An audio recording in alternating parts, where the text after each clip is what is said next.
Okay. No problem. Thank you. What's good? What's good? Welcome. What up? Everybody had a fantastic weekend. I had a good weekend, man. Enjoyed myself. That's what's up, man. That's good. Yeah. Tomorrow talk about it on the show, but it's champagning and campaigning with my partner a little bit, man. You know what I'm saying? It was good times. Yeah, we had a good time, man. I meant to drop Tony while y'all were here and forgot.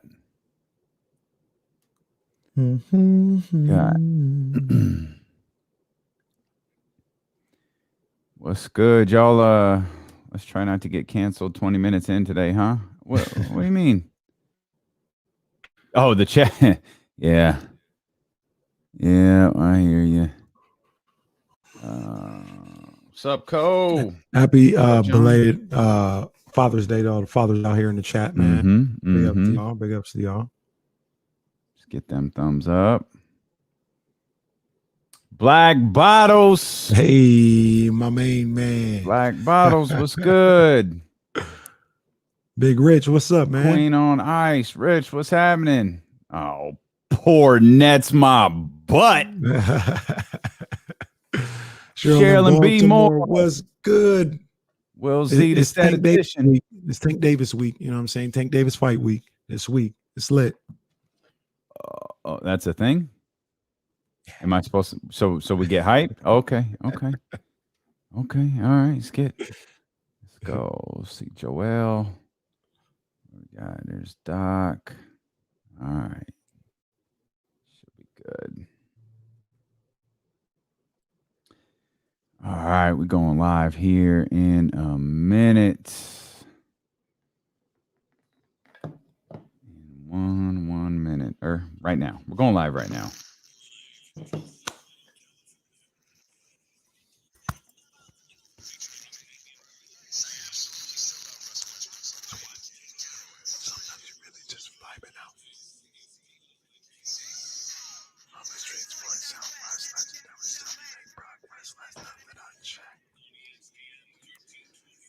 Hope you had a fantastic weekend, and we welcome you in here. It's a new week. It's Monday, June 21st here with Dealer and KC. We're thrilled that you're here with us. We've got your first of 4 opportunities to win $1,000 coming up in just 10 minutes. 10 minutes past the hour of every hour. We've got your chance to win $1,000. That's 12, 10, 110, 210, and 310. We have got you. Also coming up at 120, Donte Green, former member of the Sacramento Kings star of the Donte Green Show.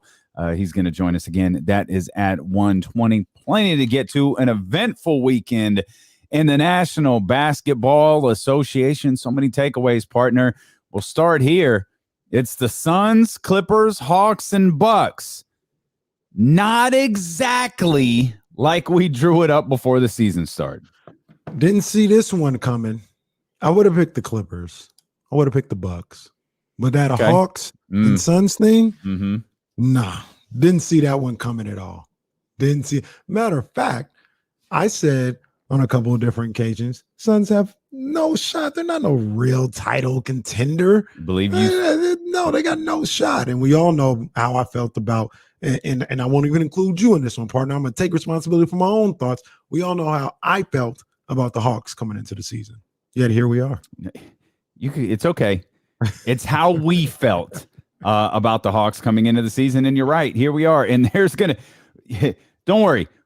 We'll talk plenty about the Hawks and the 76ers. But the fact is they're here.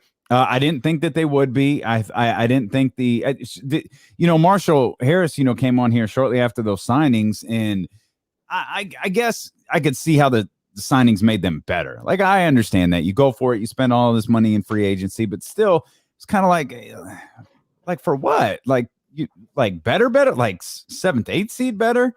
And as they started to turn it around when Nate McMillan got on board, it was like, maybe they're a playing team. Maybe they're a playoff team. Right. Well, they were very much a playoff team, and here we are in the conference finals, and there's no Brooklyn Nets, there's no Kevin Durant, there's no Kyrie Irving, there's no James Harden, there's no Ben Simmons, there's no Joel Embiid. There's Nate McMillan, the interim head coach of the Atlanta Hawks, and there's Trae Young and that group there in Atlanta. The Hawks, I'm not going to discredit them at all. They're in the Eastern Conference Finals. They balled out. Trae Young, to be honest with you, I get more and more impressed with him every time I see him. I mean, that boy, he can go. There's deficiencies. There's things that, I talk about with De'Aaron Fox, having to defend, and Trae hides out on the defensive end. Whatever, that's still there. But I love Trae Young. I think that boy can play for real. And I'm not breaking news, but he ain't no gimmick. He's a hell of a point guard. Well, and I think this benefit from they had the perfect matchup twofold, right? I said numerous times, and this is no fault but their own. It's nobody's fault. But Brooklyn is the real 1 seed in that Eastern Conference. If they would have played everybody like they gave a damn all regular season, they would have won the 1 seed. And Milwaukee, they faced the 3rd best team in the Eastern Conference. And that's not Atlanta's fault. That's just what happened. Typically, if you're facing the 1 seed, you're facing the best team in the conference. They didn't do that. And then we'll get into it tenfold. But the train wreck that is Philadelphia 76ers. There was a perfect matchup, perfect situation, and Atlanta took advantage of it. Absolutely, and that's one of the biggest things. That's not just one of the biggest things in basketball. That's one of the biggest things in all the sports. If you could take an advantage of a situation, like if we had ended Friday's show, and I said to you, KC, I see it. Like I can already tell you.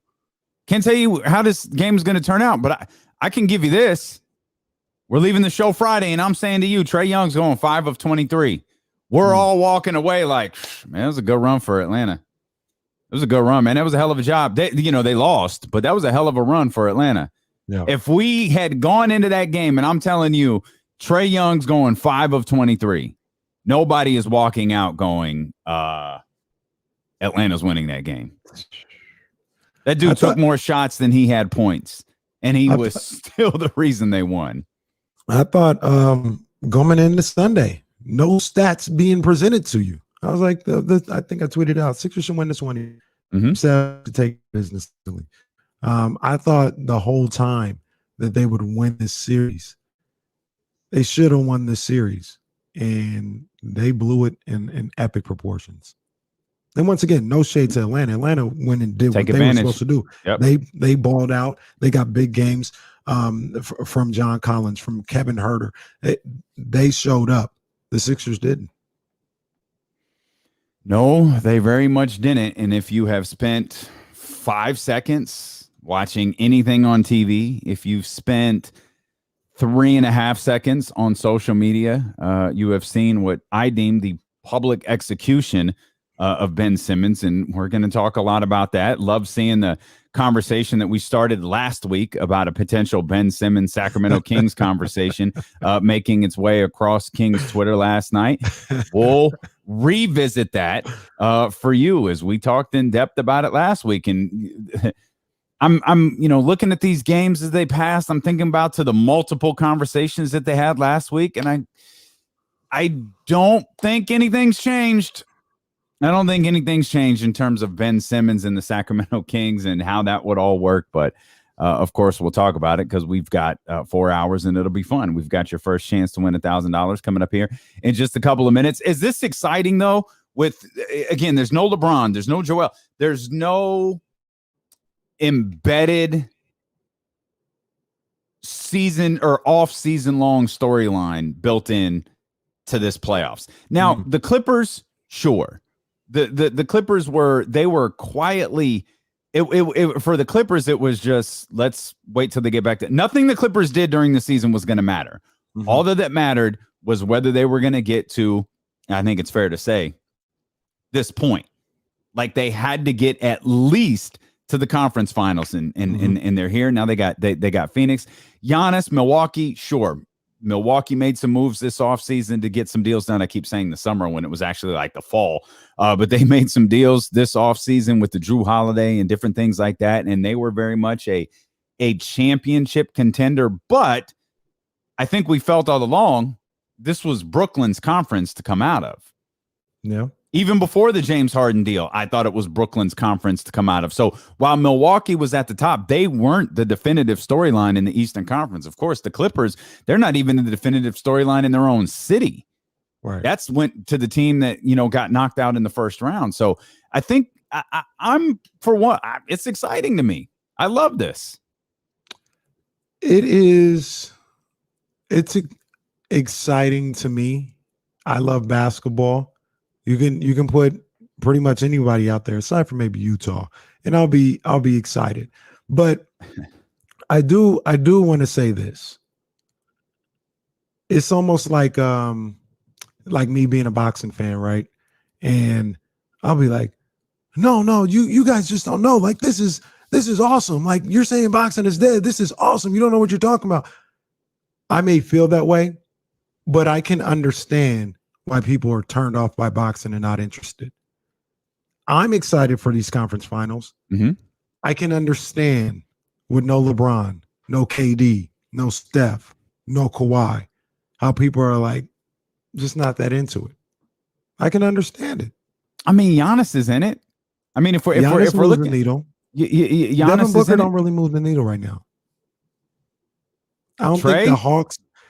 We like him.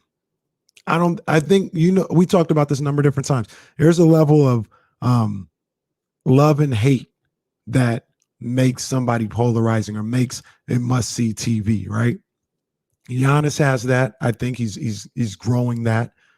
Devin Booker don't have that. Paul George kind of has that, but it's not really there. Trey don't have that right now. Getting closer?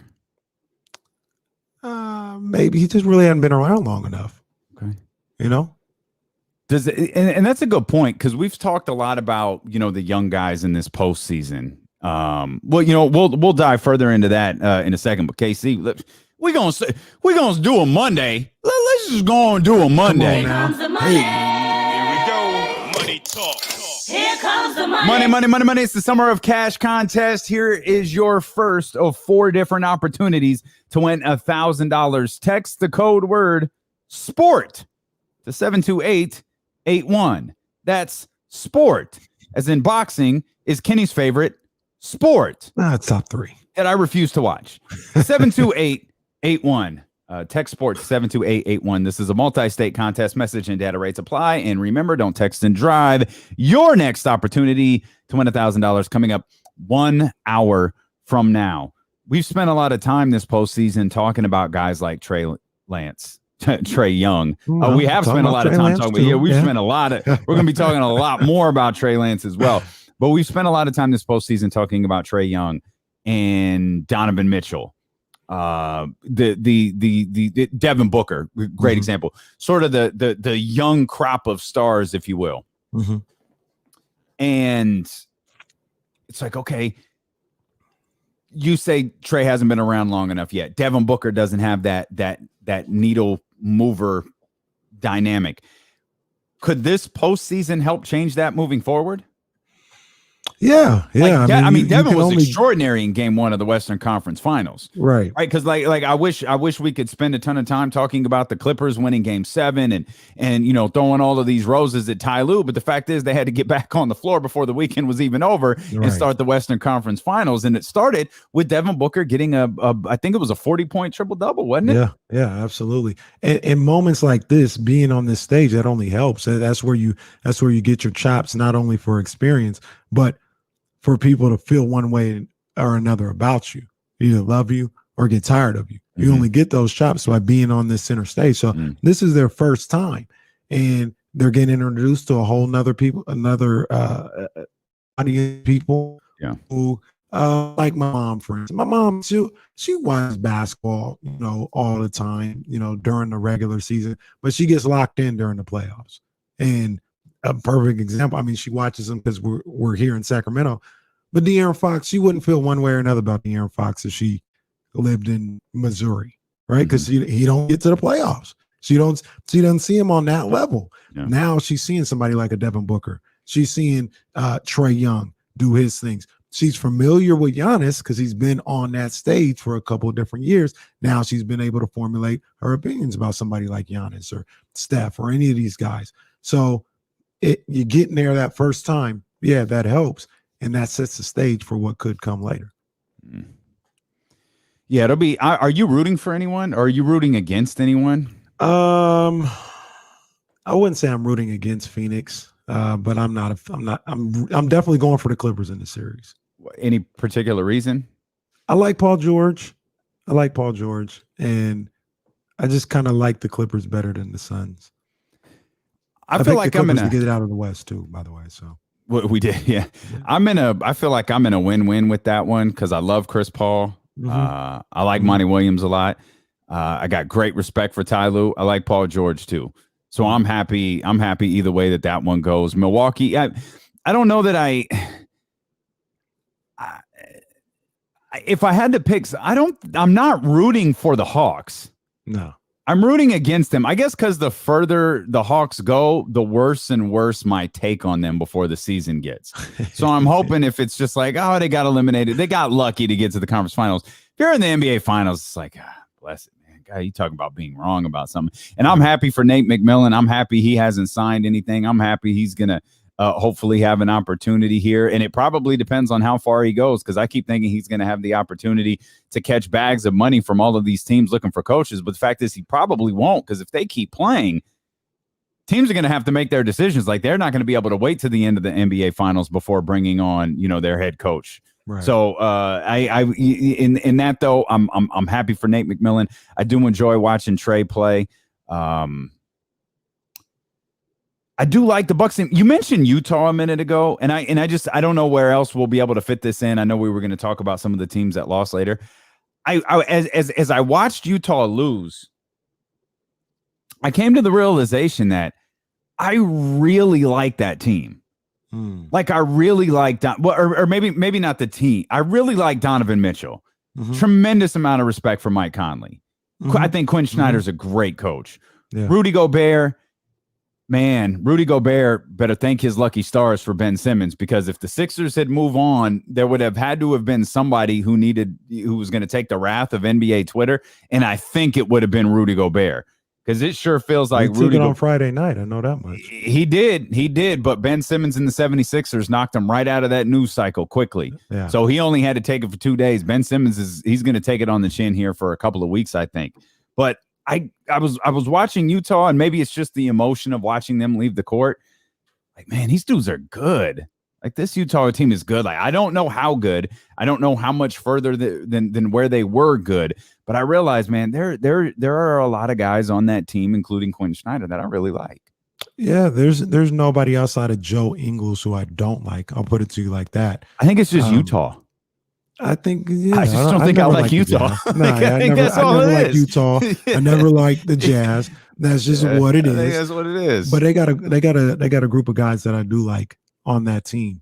And I came away feeling like with the question, and maybe we dive into it now or we'll dive into it later, but I'm usually the type of guy where it's like, hey, you got to give things time. You're not going to win the first year. Like you got to, there's you don't just break it up because you don't win. Like that's part of you lose, you come back, maybe you lose again, you keep coming back and you keep trying. I don't know what the pathway looks like for Utah to be any better than what they were this year. Well, that's a good question, and yes, that is absolutely something that we'll talk about as the day rolls along. Let's get into what everyone's talking about. Ben Simmons was a disaster in this postseason. He was a disaster in this series against Atlanta, and I don't know. I haven't done the research. I don't even know how you would look this up. Will Z, I know you're out there. I don't know that there's ever been a performance by a multi-time all-star. I'm trying to stop short of calling him a superstar. He would obviously be an NBA anointed superstar. He's certainly a big name in the league. He's been to the all-star game multiple times. He's made defensive all defensive teams and all of these, different accolades that Ben Simmons has. I don't know that there has ever been a worse series for a player of that caliber, certainly in recent NBA history. I've never seen it. I've never seen it. And, we have fun on this show, and it's all good. We can continue to have fun about the Kenny pats himself on the Barry Horowitz, all this other stuff. Yeah, I have no problem doing that. But you know why I have no problem doing that? Because I'll tell you I was wrong about Atlanta. I'll tell you I was wrong about Ty Lue. You know what I mean? Well, that's what I like to hear. That's what I like to hear. I have no problem if I'm wrong saying, you know what? I didn't see that coming. I was wrong. I missed that. That allows me the times to come back in moments like this to be like, I was dead right. I said this after the Toronto loss. I said, you need to trade Ben Simmons now. People still think he's relatively good. He's this great player. I hate to put it to you like this. I said it last week. You can sucker somebody into taking Ben Simmons right now. That people said I was crazy. It was all nuts. We started this show with our guy, Marshall Harris.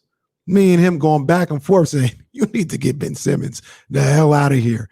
It ain't going to work. It's not going to happen. He's not going to change. He is who he is. Oh, Philly got on my head. By the way, for those who just might be tuning in and wondering, wait a minute, you guys talked to Marshall Harris. No, he's talking about starting the show. He's talking about back in August. This has been a conversation on this show since day one, episode 1. I said, you need to, once again, sucker in somebody to take Ben Simmons right now. People said I was crazy. All defensive. He does so many things outside of scoring points. Well, lo and behold, I was right, Damian. I saw this a long time ago. And I'm looking at this whole situation with Ben Simmons. And I know we got quotes and we got sounds and things of that nature. Mm-hmm. This isn't going to change. It's not going to change. He is who he is. He said as much. He said, it is what it is. I am what I am. It's not changing. And he'll be gone out of Philly. And some of the things that I'm seeing from people that I don't know if they're defending Ben Simmons or they're trying to, I don't know where this value comes from. But let me just tell you right now. Number one, it'd be absolutely asinine for anybody to give up a first-round draft pick for Ben Simmons. It would be crazy talk. Number two, who the hell would want Ben Simmons at this point? Let's just be real with ourselves. Why would anybody want Ben Simmons right now? All things considered, contract, all that other stuff. This guy's going from 30 to 33 to 35 to 39 to like 40. Why would anybody want Ben Simmons right now? Somebody answer me that question. Well, his value is certainly at an all-time low. I don't think anybody is going to disagree with that because nobody, I mean, the people who suffered the wrath of that loss last night were Ben Simmons and Doc Rivers. Joel Embiid playing on a partially torn meniscus, playing well too at a very high level, skated scot-free.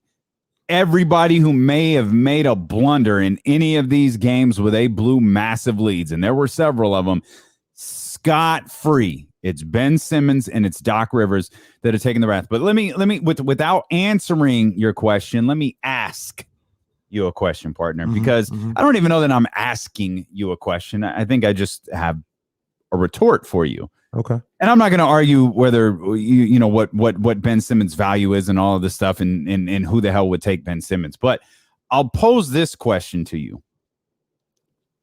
You've said to me on a number of occasions this year, Marvin Bagley. You've seen Marvin Bagley play. You've been tantalized by Marvin Bagley's play, the often injured Marvin Bagley.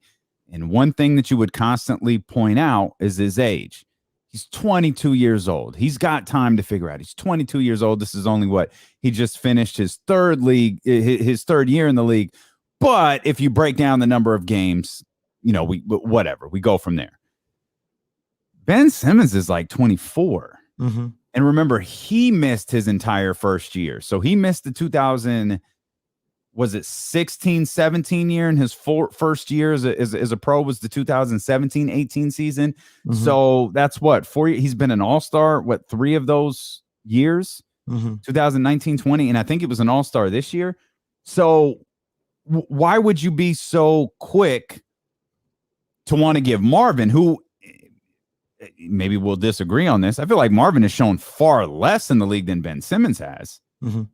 Why would you be so quick to give Marvin another opportunity, but not Ben Simmons? And maybe, and I'm not going to argue. I think you're absolutely right. I don't know how Ben Simmons walks back into that 76ers locker room yesterday, not just because of what happened in the series. And we'll play the sound from Doc Rivers and Joel Embiid. That's why we called this show the public execution of Ben Simmons. It felt like everybody was taking shots, whether it's on social media, whether it's on all of the talking shows. But it started last night with Doc Rivers. When Doc Rivers says, I don't know if he can be a point guard on a championship team, that means Doc has thought about this. Mm-hmm. That means Doc has thought about it through this series. That means Doc has thought about it all year, and he finally just gave you an honest answer. So I'm not questioning whether Ben Simmons should be back in Philadelphia because it feels like that's dead. But why wouldn't, if you're the Sacramento Kings or Oklahoma City, anybody else, why wouldn't you take a chance on Ben Simmons given the fact that he's 24 years old?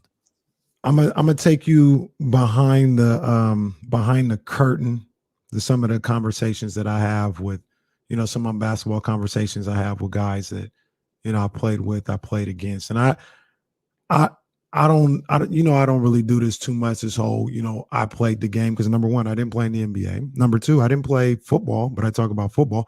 I never boxed, but I talk about boxing, right? So I'm not gonna. I don't usually do that. But the guys that hoop the way I hoop, we all see it the same way. It's never going to change. It's never. This is not about, oh, well, he can go work on his game and work on his shot. Damien, I've said it from the rooftops. I said it a number of different times. I'll continue to say it. It's not the fact that he can't shoot. It is not that. It's the fact that he won't shoot. And he hasn't shot he hasn't been interested in shooting his entire, so it's just going to turn on. It's just going to click. No, you are who you are. He's not going to change. And once again, he said it himself. He said last night, quote unquote, it is what it is. I am who I am. He ain't changing. He's not changing. He'll maybe go from having 0 shot attempts in the fourth quarter in 4 straight games to 3 shot attempts. And it's not enough. He is who he is. It ain't changing. It feels like, to paraphrase a line from Beast Mode, it feels like, he needs to take care of his mentals. When you don't shoot, and there's a play last night that everyone is just hung up all over, where he puts a move on, and I think it's Trey in front of him. He's got the play, like he's got the basket. He's got a dunk. The man's 6'10". He's 2 feet away from the basket, wide open. And he dropped it to, was it Shake? Thibault. He dropped it to Thibault. Thibault gets fouled, misses a free throw, and we'll play the sound for you in a few minutes. But Joel Embiid thinks that, the game kind of shifted there, where he didn't acknowledge that it was Ben. We all knew what play he was talking about, even though he didn't say Ben Simmons' name. But it feels like he got caught in a trap in this series in his head, and he couldn't get out of it. I mean, I'm not arguing. He was doing this stuff 2 years ago in Toronto when I said it's time for him to go. These are the things I've seen for 2 years, 3. Hell, you could be. He had a really good series against Miami 3 years ago where they won. Against Boston, completely non-existent, was doing the same thing. He's done this forever at this point. This didn't just happen. I'm not saying that's what you're saying, but this didn't just happen where something got in his head and then he stopped shooting. Well, this is who he is. I'm just trying to figure out why you won't give him like a little bit of leeway. So this is who he is. Like this is who he is. This is exactly who he's not getting no better. He's not going to play no different. Why does he keep making all-star teams then? Why does he keep getting the accolades that he gets? Because you got people that the same people that say that it's crazy to pass on a trade for him or whatever. There's a legion of people out there that feel like what Ben Simmons does defensively, and then they even like call him a point guard and call him a playmaker when he's not really that. Like he's cool in transition passing the ball. Other than that, he's like literally making toss back sweeps to Seth Curry for a three. He's not creating anything. But it's those same people who say he's an all-star. I don't get it. We'll come back. We'll talk more about that. We'll talk about 76ers outing. What are the changes maybe ahead? You'll hear what Doc Rivers said. You'll hear what Joel Embiid said, and we want to hear from you. 916-349-1320. D'Lo and KC just getting started here on Sacramento's #1 sports station, ESPN 1320.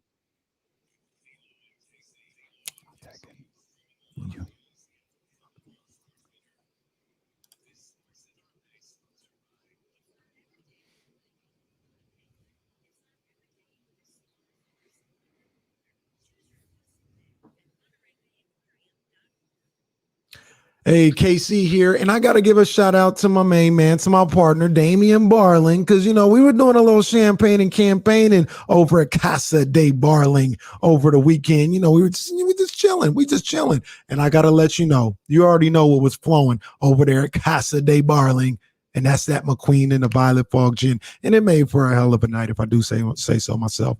It was that smooth, distinct citrus flavor that cooled and refreshed me all throughout the night. No lie, man. No lie. The Brazilian gin is produced in limited batches of less than 55 cases per distillation. So that tells me two things. Because of that quality that you get from every bottle of McQueen, it's just a completely unmatched experience. And number two, they don't make much, but what they do make is damn good. So if you want to have that same type of experience, you want to champagne and campaign the way my man and D'Lo were doing over the weekend, here's what you do. You go to drizzly.com. You order you a bottle on there, or if you're at one of these stores, you can grab you a bottle next time you're at the store. And if they don't have it there, trust me, you're good. Talk to myself, talk to Damien. We'll talk to our guy, Ben, who's also champagning and campaigning over at the Sovereign Brands. We'll get the re-up. It'll be all good, man. And once you do that, you can also show us how much you enjoy McQueen and the Violet Fog gin by tagging your post at D'Lo and KC and at McQueen Violet Fog. And then we just need to just make it official. Go ahead, let the entire region, let the entire valley know about the biggest boss when it comes to who is the best in the game in this whole gin thing, man. After 500 years, it's time for a new gin. It's time for McQueen and the Violet Fog gin. KIFM reminds you, be responsible. Please do not drink and drive. That's all good, no man. problem. D'Lo and KC reminds you,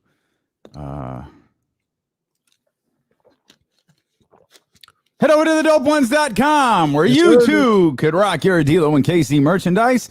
Just go to thedopeones.com. Use the promo code DLOKC, not to be confused with D'Lo and KC. Just D'Lo KC, DLOKC for 10% off your orders. They're flying off the shelves. They really are, though. Y'all need to get on that wave. Absolutely. Yeah, buddy. Got me a nice little. Terrence in the chat. If you got a chance, man, call in, man. Call in. I asked why would anybody trade for Ben Simmons. He said he could write an essay. I want to hear this. Okay. All right. I'm with it. Terrence, you can, bro. Call in 916-349-1320.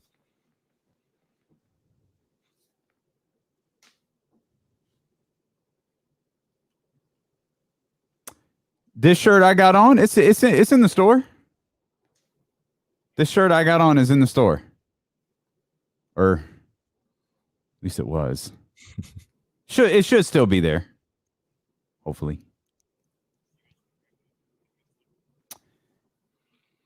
Yeah, let's break it 43. That'll get us back on track. That's good. Jesse, in the Slack, hit me with the time I got to do the City Financial if we have. He got it right here. It's and it's 2:43. I see you. Got you. 2:43.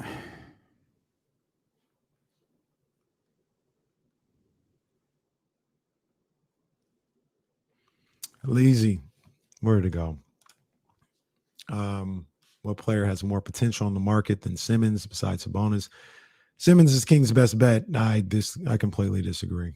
There's if I went down the list of guys that are available or could be available or you hope would be available, I would probably pick 10 to 15 at least before Ben Simmons. Y'all think Ben Simmons is really good. I don't think he's very good at all. He's the one, Donnie. Oh, man, Donnie with the Ray Allen joint. Yeah, on, yeah, that was heat, man. Yes, that was indeed. heat. Yeah, that was heat. Yeah, Donnie is killing it, man. He's everywhere. King Voss, I'd run it back before I get Ben Simmons.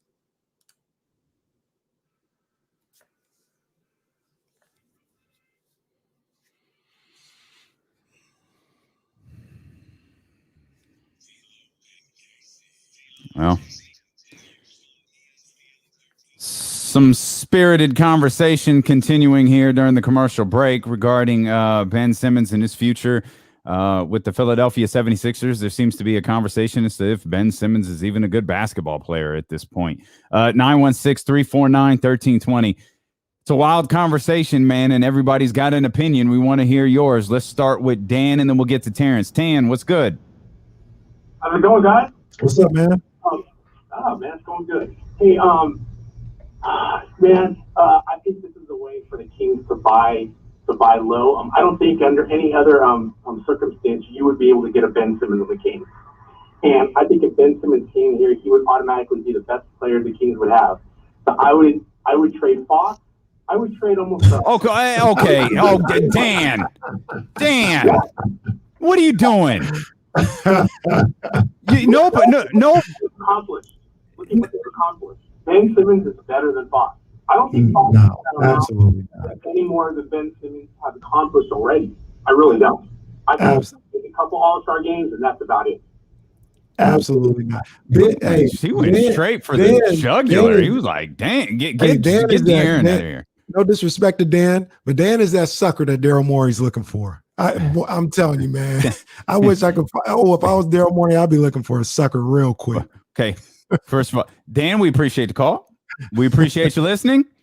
We strongly veto your idea of anybody is available for the Sacramento Kings. But let's go to Terrence here, 916-349-1320. Kenny was calling for it during the commercial break. If you're watching on YouTube or Twitch, he was calling for it. Terrence is here. What's good, man? Terrence, you in the building? Let's get Cheryl from Elk Grove. Oh, Cheryl from Elk Grove. I like it. What's up, Cheryl from Elk Grove? Hi, Damon. I'm in D-Lo. I'm sorry. I'm just a little upset because I didn't get invited to the party. Oh, wow. Put that out there. Oh, wow. Well, you have open invitation to come hang out and have drinks anytime you want to. Two, I checked Facebook for the first time in 7 years, and I thought you were like off. I thought you always look like you're on vacation. You look like I saw pictures of you on the sea by the water. Like I thought Martha's Vineyard. Yeah. You know what I'm saying? Like that's in time for the party because I thought I was invited. And so that's why I came back. You should. Okay, neither here nor there. We'll talk about it offline, D-Lo. Okay. So I just wanna say first of all, Simmons is no good. I never thought he was that great anyway, so I don't know what's going on. If Doc Rivers doesn't get rid of him, then Doc Rivers is gonna be out. Because that boy, to give that interview he gave yesterday, the post interview, was ridiculous. To be that calm, cool, and collective. And you just lost everything. Something's wrong with him already. So that's that. What I really called in for was about the Bucks and the Nets game. I just wanted to say once about that. Okay. So there's a commonality thread. I don't know if you guys are noticing it or not, but when this one particular person gets on these teams for whatever reason, he becomes another Ben Simmons in my mind. Well, okay. I gotta say this, Cheryl. And I'm only pointing this out because Kenny was actually with me. I swore off dogging that particular individual because I thought he showed a lot of heart. I know who you're talking about. I said I wasn't going to dog that individual because I thought he did a hell of a job playing through the injury, and I wasn't going to point out how another one of his teams lost in Game 7 because y'all seem to do that with Doc Rivers, but I'm not going to do that with James Harden. I'll let Sheriff from Elk Grove do it, but I ain't going to do it. Look, he has all kinds of injuries all the time. Ever since Oklahoma, where he thought he was all that, and then now he has to go to every team, he has yet to bring them through. I'm just telling you, common thread. Do you want to say what you told me privately what he was? What is James Harden? What? What did I tell you? You called him a loser. Yeah, okay. I thought it was one of the other words. Yeah. I mean, come on now. That's harsh, Jerome Elk Grove. I think Cheryl from Elk Grove got Kenny's internet connection. She must be by the house and picked up on Kenny's Wi-Fi. She called that man a loser. Literally about 5 minutes after the game was over. She texted me, she's like, he's a loser. I mean, I wouldn't say anything that harsh. It just so happens Kenny and I were watching the. By the way, anytime that you need the day off, your mom could come in and do the show with me.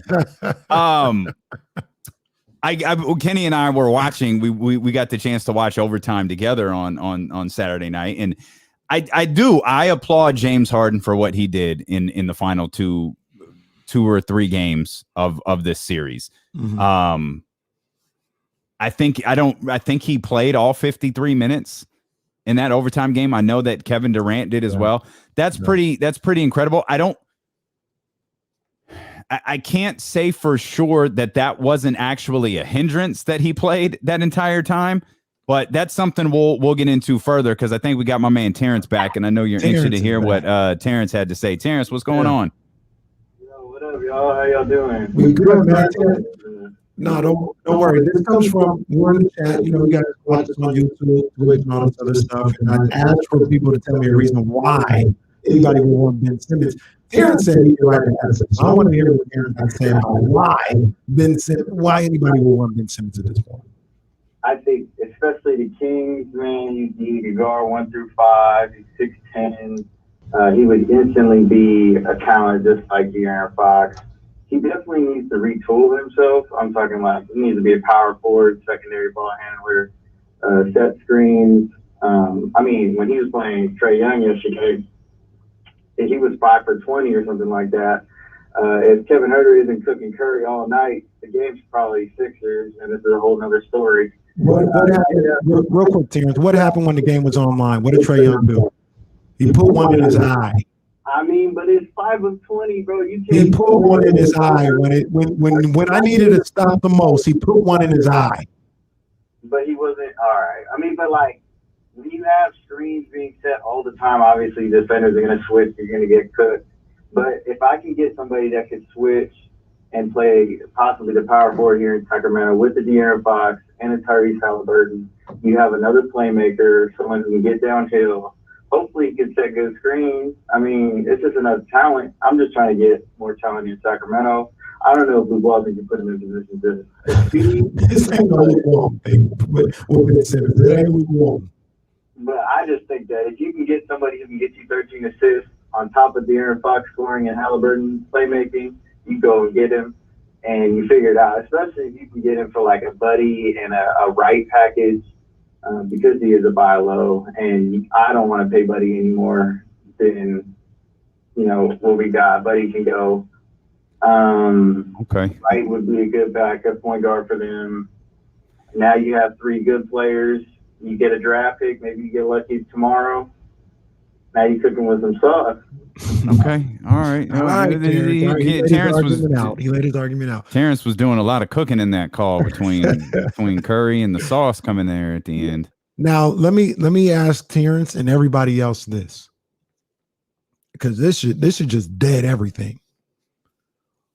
Let's just take Ben Simmons off each roster. Who has a better team, the Sixers or the Kings? Who has a better roster? The Sixers. So they had a better roster, one of the better rosters in the game. They had Ben Simmons, and all they did was lose 3 home games and get bounced in the second round. How are you going to tell me it's going to be better for the Kings to have Ben Simmons? The Sixers had an MVP on their team this year and couldn't mask any of the embarrassment. The Kings don't have no MVP on their team. So what it comes down to is this, and I think that you have said this repeatedly since August 17th. You don't believe this was a horrible playoff performance, but you don't believe that it was isolated. Mm-hmm. What we saw from Ben Simmons in the Atlanta Hawks series is what you think Ben Simmons is. I think the question for other people is he really that bad? Is he really as bad as the last thing we saw? Because we look at the accolades and we look at the fact he's getting all-star nods and he's getting defensive, all defensive team nods and different things like that. So we need to dive further into this. Again, Ben Simmons is going to be a big focal point of conversations today. We really haven't had a ton of time to dive into the Bucks and the Nets. We'll do that. Donte Green is going to join us at 120, and we've got another chance for you to win $1,000 coming up at 110. There's all sorts of stuff happening here with D-Lo and KC on Sacramento's #1 sports station, ESPN 1320.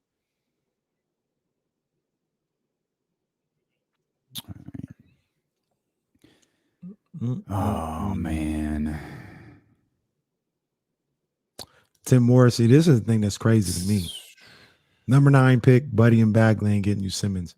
That's too much. That's entirely too much. That's way too much. That's entirely too much. And I don't know. Look, man, I don't know who y'all listening to. You know what I'm saying? But I know who that person's listening to.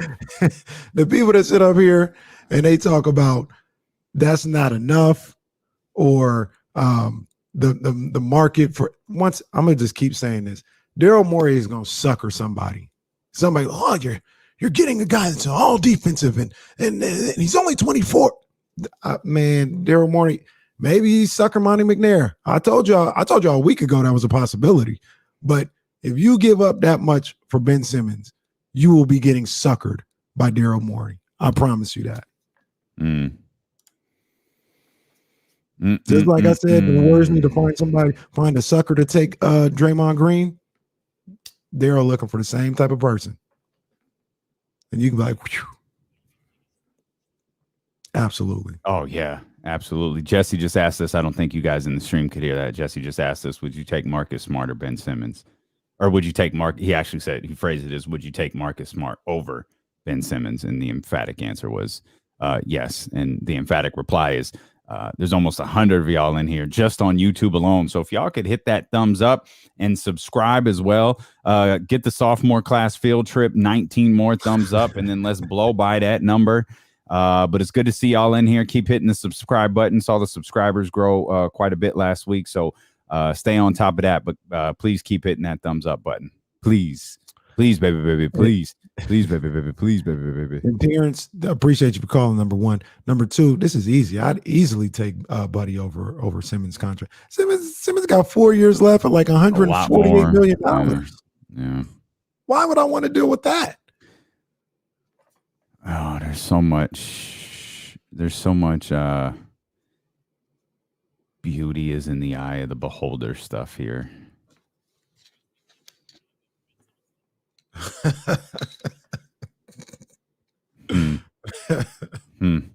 That feels like a Philadelphia 76ers type move. Yeah. Oh no, that's not even close to what he has, Terrence. Wow. That's not even close. It's like 3 and 60. Is it still 3 more years? Oh God, I guess it is. But it's like 3 and 60. Isn't it? 60 different than 80? Yeah, it's probably between 60 and 70 though. Mm-hmm. It's not as high as 80. The bleeding from. Oh, there you go. Someone. Yeah, we'll get to this. Someone's going to roll the dice on him, though. Okay, there you go. Oh, sorry about that. Too. Yeah, you saw it too. There it is. Yeah, those are Buddy's numbers. Not even close. Ben Simmons is escalating. It's not even declining. It's escalating. Jill just unloading the clip. Like, I could sense this from Jill last night. She is sick of everybody's shit. That's pretty much it. Like, she is sick of everyone, and she's coming for everybody's neck. I can always read like a couple of Jill tweets and go, yep, she fed up. Come on, man.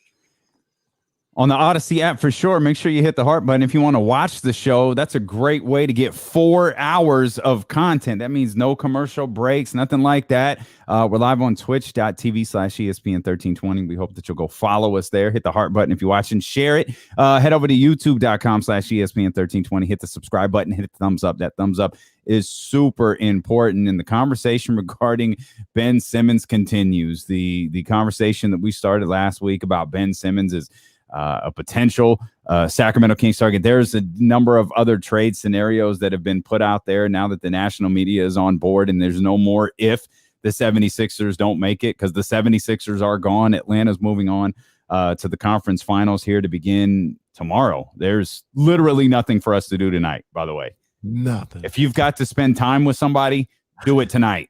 If you've got a show or a movie you've been dying to watch, do it tonight. You've got all the time in the world tonight. Yes, this is the time. And even tomorrow, you only got one game now from here on out. Well, night. Some people, say who, but some people are good with one game. You don't have to stay up super late. You get the whole game and you get a little bit of work done. Some people, won't name names, are good with that. Some people don't need to be up until 1 o'clock in the morning working on different things. Some people are perfectly happy going to bed at a sensible time. One game, the game's over at 7:30, 8 o'clock. Some people are good with that, Kenny. The sun's not even down yet. Some people are okay with this. So judgmental. I was expecting the way Kenny talked. I had some people over to the house on Saturday. I was expecting Kenny to be one of the last ones to leave. Man, Kenny left at like 12:30. We had to be parents at some point. I can't pretend like I wasn't wondering where my man Reese was. Like, I was like, did y'all just leave Reese at the house? Like, what was he doing, playing WrestleMania? Like, where's my man at? As long as he has Fortnite and Roblox, he could take care of himself if he really needed to. We didn't do that. CPS, don't worry. But yeah. Shoot, he could have come over and partied with us. My man. Campaign with a little apple juice. Have some strawberry soda here for him. Like, we would have been lit. Yeah, would have been lit. So I do want to get into watching the final minutes of Brooklyn and Milwaukee together. But this Ben Simmons conversation is going nowhere. So it's the hottest story in all of basketball right now in the NBA. But is it because the caliber of player that Ben Simmons is, and it was such like a poor performance? Like, I think some people believe this was like an albatross. Like this was a one-off. Like, maybe he doesn't do things that other NBA players do. He's not Trae Young, right? He's not going to do that. He's not James Harden, but he's not as bad as he was in this 7-game playoff series. So I think there are people who are, and you believe that he is. Mm-hmm. You believe that the epitome of Ben Simmons is what we saw in this 7-game series with the Atlanta Hawks. I think other people are more of the belief, no, he's better. His skill set is unique. I don't think there's any denying that to the 2021 version of the NBA. Mm-hmm. But I think that's why that's such a talking point. And plus, Philadelphia has had this whole, they created a name for being bad. And it was, we were waiting for this great, big, grand payoff. And it's so funny because every year, the process reemerges. Like, remember when someone did, and it had to have been Joel. Didn't Joel once tweet process complete? Like, because didn't they win like a playoff series? Yeah, or maybe they finished in the maybe 1 seed. Or it wasn't last year. It was maybe the year before. And it was like process complete. And it's like, all right, cool, good. We can stop talking about this forever now. I thought the process was to get a championship, but no, that's fine. Process complete. Cool. Oh, well, no, now that they're getting eliminated in the second round of the playoffs, it's the process was a joke. The process is dead. It's like, how long is this freaking process? How many years does this go on? How many months does the process? They said it was a 10-year process, wasn't it? I think. Are you making that up? No, I think I heard that, like 9-10 years. Maybe no, because that would be 11. There's no way anybody signed up for a 10-year process. Get hurt? Derrick Rose got hurt in 11, I think. Yeah, because it was the first year of the Heat. Yeah, so well, it was the second year because he won the MVP the first year. Okay, and they got bounced. So I think that was 10. 11 as I think when he got hurt. The Sixers won that series. That's kind of what I'm equating it to. The Sixers beat the Bulls when Derrick Rose went out. So, I mean, give or take another year or two. Process probably been going about 7, 8 years at this point. Is it over? It's dead. It's a failed experiment. I thought it was complete. So is it over or is it complete? Which one is it? It was never. It's dead. It's over. It's dead. When Joel said it was complete, he was talking crazy talk. It wasn't complete. They only won the first round. I need someone who's good at like searching old tweets to pull that up and tell me if I'm remembering that correctly. Did he tweet process complete?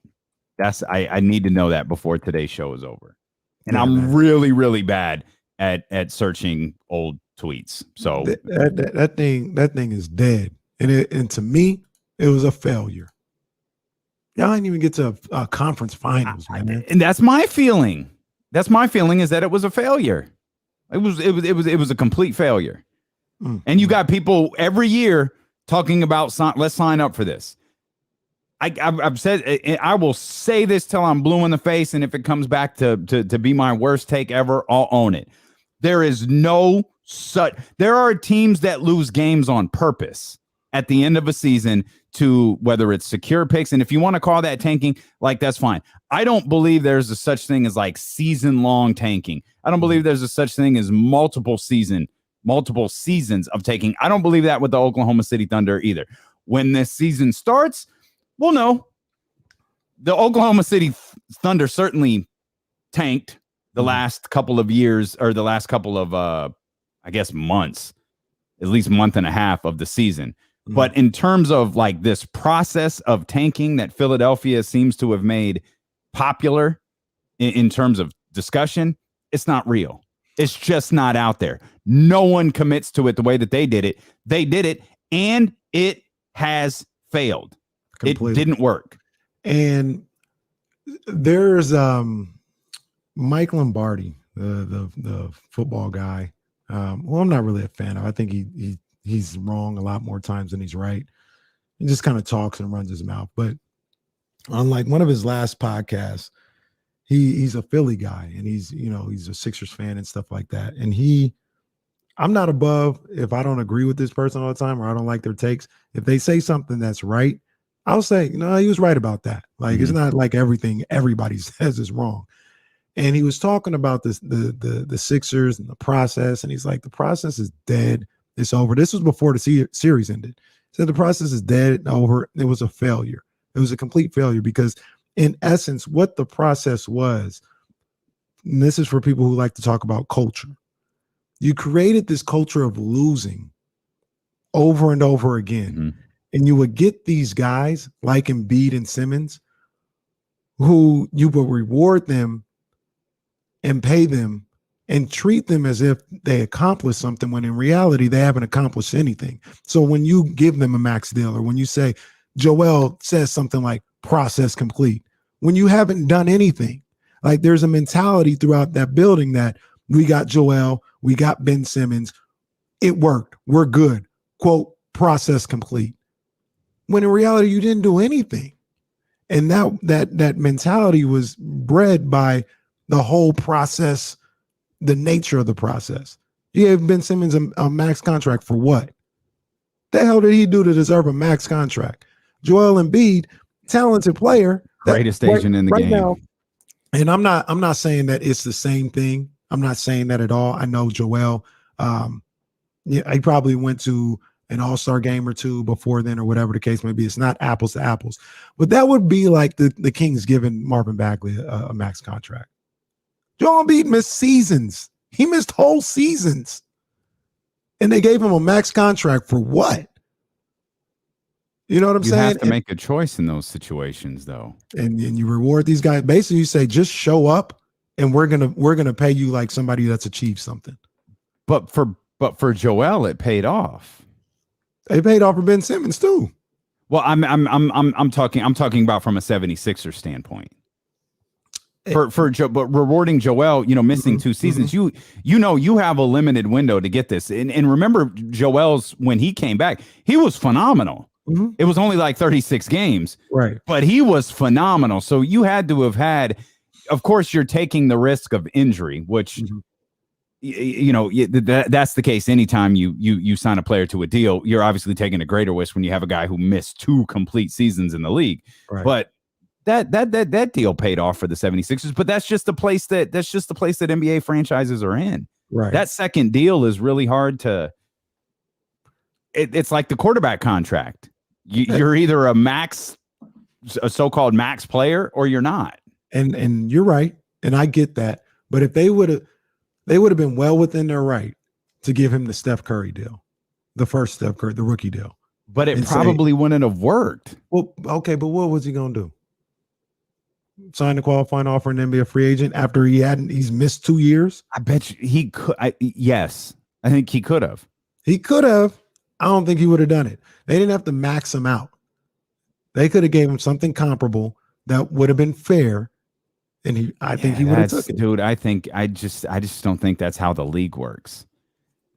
I mean, he's a different individual. When you have Steph Curry is a different individual as well, and he took that. But don't forget, there were questions about that contract. Mm-hmm. There were questions about that was a market value contract, which people were like, they're gonna regret that. He ain't gonna be able to be healthy. Mm-hmm. He's got these problems. He's got these ankles. He ain't gonna be able to. Oh, big mistake for the Golden State Warriors. Whoops. How'd that work out? Literally, the greatest contract in the history of professional sports led to the signing of Kevin Durant. Wasn't the greatest contract for Steph Curry, but it was the greatest contract for any team in the history of professional sports. Yeah. And it's led to what are the current version of the Golden State Warriors, or, what was the current version of the Golden State Warriors when they're all healthy. Right. Before you keep going, you're listening to D'Lo and Casey on ESPN 1320 KIFM West Sacramento, KRXQ HD2 Sacramento, an Odyssey station and driven by Lashers, Elk Grove, Dodge. You can watch on Twitch. You can watch on YouTube. You can listen on the Odyssey app. You can listen like our number one listener, Danny in San Francisco. He's listening on the car radio. Fantastic stuff, Danny in San Francisco. We appreciate you. We appreciate everybody, no matter where you are listening. Your next opportunity to win $1,000, by the way, coming up in less than 10 minutes, Casey. No, I was just going to say, I mean, Lombardi was right about that one. That was spot on to what the process was. He paid these guys on a bunch of hype and the fact that they were just there. You know what I'm saying? Hey, we all know how I feel about Ben Simmons as a basketball player. There's no way in hell I would have paid him that money. And then there was I had my ear to the street in Philly, and regardless of what people say, unless they have like super inside information, even the people out there, the people, B-Lo and JC out there, they're like, it's still unclear about why Jimmy left. Like some people were like, oh, Jimmy didn't let Bright Brown. He didn't want to be here, whatever the case may be. Jimmy and Joel are good. Like they're straight. They love each other. So it wasn't that. A lot of people would speculate that Jimmy wanted to be a point guard. And it was basically move Ben and make me the point guard, or I don't want to be here. Mm-hmm. And the Sixers chose Ben. That's a fail. That I would have never chose Ben. But oh man, okay. I want to get back to that. Because I don't even want to get back to it. I'll just say it now. If you had signed Jimmy, like Jimmy has his own concerns. Anytime you sign Jimmy Butler to a deal, particularly a max one. You've got your own concerns. Miami had to have him as well when they signed him to a contract. Now, it's played off beautifully, but remember, coming off the heels of you had the Minnesota stuff. You had all of these different things happening with Jimmy Butler. You had his Chicago days. Like, Jimmy's always had a flair, if you will. You sign Jimmy Butler to a max deal in Philadelphia and he flares up. Oh, yeah. How could you? You rolled the dice with Jimmy Butler and man, it bit you. Oh my gosh. You had to have known this was going to happen. Mm-hmm. It's the same thing. Truth is, some of y'all, like in the chat, and I refuse to do it, y'all are going at Doc Rivers. That's fine. I completely get it. Going at Ben Simmons. That's fine. I completely get it. Elton Brand, first and foremost. He shouldn't make it. He got to go. Yeah, he should have been gone a long time ago, but he's got to go now because he's the so-called architect of this whole thing, and it has gone absolutely horribly. 916-349-1320. Let's see how depressed Manny sounds when he starts his call today. Manny, what's good? Hey, guys. Hey, there it is. That's what I like to hear. There will be no slandering of Butler while I'm on this call at all. No slander of Butler today. You know, I was thinking last time about Ben Simmons. Like, he reminded me of that scene from Waterboy where he's kicking that final to get he's looking for the right guy to kick the ball to. And then he sees that guy that just looks frightful. He's about to start crying. But yep, that's the guy I'm kicking the ball to. That's where we're going to get that onside recovery. I'm going to take your word for it. Yep. I think I had Waterboy playing in the background once and I turned it off. That version of Adam Sandler does not amuse me a bit. I find it ridiculous. But go ahead. It's just one of those things where, like, I mean, if you're a hooper, you see those guys. You see those guys that refuse to take shots. You see those guys that you can double team anybody else because he's not going to do anything with the ball. He's too scared of whatever it is that he's scared of. And we've all seen it playing ball, and it's like, dude, he's right. I mean, God, man, it was. I almost felt pain for him more than like being mad. Like, dude, like, you don't look like you should be out there. And I think part of that is on Doc too. Like, dude, it's your job to see stuff like that, especially in the crucial Game 7, and you got to pull him. He can't be in the game at the end of that game. He can't be there. He's doing nothing but hurting you. But Zero, you hit it on the spot where I was going to go originally was Elton Brand. Like, it all goes back to that. It goes back to all those decisions. And how can he keep having a job when you've seen guys leave left and right after 1 year, 2 years? Like, what has he done? What has he done but create this crazy environment where he's going to look like he's going to have to blow himself up again? Yeah. Appreciate you, Manny. And he's always like, because they've been good enough, it stalled him out. Mm-hmm. You know what I mean? Like, they were always competitive, which they weren't before. Right. They were always competitive. It was like, well, we've got to, reward guys who stuck with us through this process and whole thing. And I don't think Elton Brand was there for the entire process, but he was there for a lot of it. Mm-hmm. And yeah, just to me, failure upon failure upon failure. He was the guy in charge with the Jimmy Butler stuff. He was the guy in charge with the Al Horford stuff. He was the guy in charge for a lot of that. And it was just failure after failure after failure. Yeah, that's on his head. He's got to go. David Jackson on the YouTube asks, what happens if Ben Simmons plays for Australia in the Olympics as a center and the Aussies medal? Does that change anyone's mind? Well, I don't really care what they do as far as medaling. But when you talk about where Simmons plays, that's the move. Like, from here on out, let's stop with this. We're talking about a 6'10" point guard. He ain't no point guard. He's not a point guard. He's a power forward or a center, a dump down guy. And he's really not even a guy that you can do screen and rolls with. He set these little silly double high screens and just kind of faded out of it yesterday. Like, he's not that. Best case scenario for Ben is he somehow, and he doesn't even have the motor for this. He doesn't have the toughness for this, but he somehow turns into some kind of a poor man's version of Marcus Camby with the Knicks.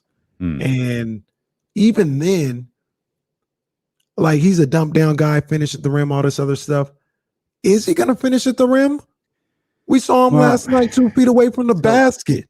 Can you evaluate Ben Simmons properly if you throw out this postseason? If you throw out the entire postseason, if you throw out his absolute worst work and his absolute best work, the two most extremes, how can you evaluate this play? Like, what's the middle ground with Ben Simmons? Like, I know Jesse told us last week, Ben had like a 42-point game against Utah. He had a phenomenal stat line. That was this year. Then, we see what we saw in these last 7 games of Atlanta. If you erase the two most extreme sides, where is Ben Simmons at? Like a poor man's Marcus Camby? Man, that's for real. That's his potential. Like 24 years old right now. That's what he's going to be in the league, or that's what he could. That's like his best possible route in this league. Yeah. Well, let's go down the list here. He can't shoot, won't shoot. He doesn't handle the ball in the half court. I mean, one of the issues with the Sixers and Joel Embiid and all this other stuff was Ben Simmons gets past the half court line and is looking to get rid of the ball immediately. He's not setting anybody up. He's not creating for anybody off the bounce or anything like that. So he's not a point guard.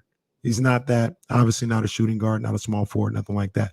What he does is he stands in that short corner and he looks for putback opportunities. That's Marcus Camby.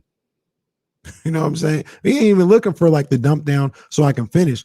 He's looking for just come off the rim, let me try and get a offensive rebound, do something like that. That's one way to save Ben Simmons. The other way, and we talked about this before Game 7, Damian, privately while we were champagning and campaigning. There was a report during whatever draft, the Aaron Fox draft, whatever the case, when Markelle Fultz was there. And I don't know if it was to be honest with you, I think I heard it from James Ham. I think that's where I heard it from. And James said basically that Markelle, because there was like, oh, what if the Kings traded up for the number 1, or what if Markelle Fultz fell or whatever, would you go after him or something like that? And I believe it was James who said Markelle Fultz people feel like Sacramento would absolutely be the best place for him because he's not meant for them lights. Them lights would not be good for him. Somewhere like Philly, somewhere like Boston, LA. Like, no, he needs to go somewhere where it's just about basketball, nothing else. There's a level of me that feels that way about Ben Simmons. He's not cut out for a Philly. He needs to go somewhere where he can be in relative obscurity, and not a pressure cooker like Philadelphia or Boston or anything like that. And he can get his mind right. To be honest with you, I think it's more than that, but that would be somebody's reasoning and excuse for why maybe it might work in a place like Sacramento. I'm looking at something. Let's take care of this. Here comes the money. Here we go. Money talk. Here comes the money. The Summer of Cash contest rolls along. Here's your chance to win $1,000. Text the code word rewind to 72881. That's rewind, as if you missed any part of the show. You can use the rewind feature on the Odyssey app. I also think this word is a rewind to a day earlier in the contest when we also used the word rewind. 72881. Apparently, Odyssey was running out of words. This was the multi-state contest. Message and data rates apply. And remember, don't text and drive. Just taking a quick look at some of the words ahead, as I have been conditioned to do now. Some of these look like runbacks as well. Remember. Yeah. You just got to do what you got to do at this point. Well, now take it out of somebody's hands and just run them back. Now that Odyssey is editing words, we've had to reuse a couple. We've decided that some of these aren't going to work. Donte Green going to join us here in 10 minutes. As you know, we're talking and listening to you talk about Markelle Fultz. I pulled up Ben Simmons' game log, and now I'm just kind of perusing through his game logs for the last couple of years, and not doing a big, Will Z scientific, dive into this, but the most shots that Ben took in a game all year was 17. And over the last 2 years, again, this is just at glance. I'm doing this like while we're all talking. He's taken 20 plus shots in a single game just 3 times over the last 1, 2, 3 seasons. He's not a big volume shooter. And I can tell you this again, just by looking at the game logs this year and last year. This year appears to be, and it looks like by a really wide margin, the least amount of field goal attempts he's gotten up in a season. So I don't know what to do with that. It's just something I'm presenting. Do with it what you will. Our job is to present information. There is some information we have presented. I don't know what the hell it means. But that seems to be one of the biggest talking points here is Ben Simmons' inability to score. Your problem isn't his inability to score. It's his unwillingness to try to take the shot. We'll talk to Donte Green about Ben Simmons. We'll talk to Donte Green about everything going on in the NBA. We'll talk to Donte Green about the Sacramento Kings as well when Donte Green joins us next here on Sacramento's #1 sports station. It's D'Lo and KC on ESPN 1320.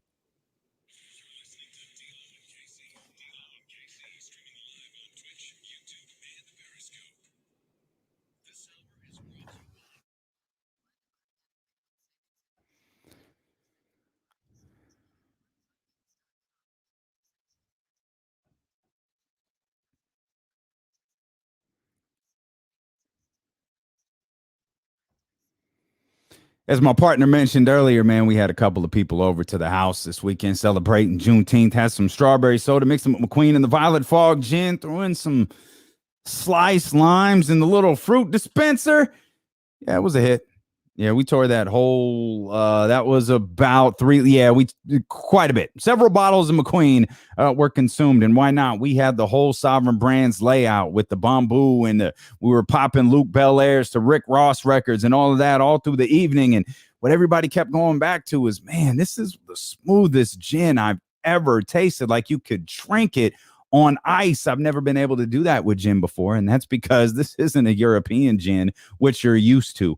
This is a Brazilian gin. It's produced in limited batches of less than 55 cases per distillation. That's what we mean when we say we don't make much, but what we do make is damn good.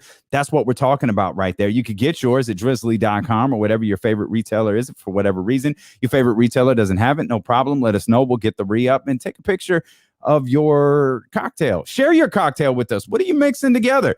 John Bull sent me one, said he's mixing some squeezed lime, some tonic water, which is McQueen and the Violet Fog gin. We want to hear yours. We want to share yours with the entire world, your pictures and your recipes at D'Lo and KC and at McQueen Violet Fog on Instagram. After 500 years, it's time for a new gin. It's time for McQueen and the Violet Fog. D'Lo and KC remind you, be responsible. Don't drink and drive.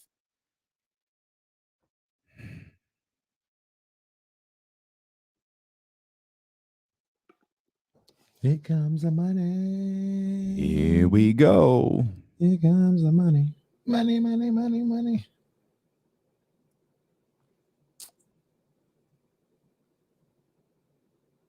Oh. Wait. King Voss.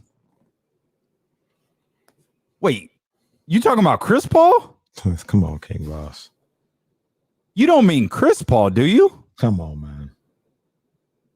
Oh, you do mean King Voss. This is a terrible take. like Aaron said, Cliff Paul. That's a terrible take, King Voss. No.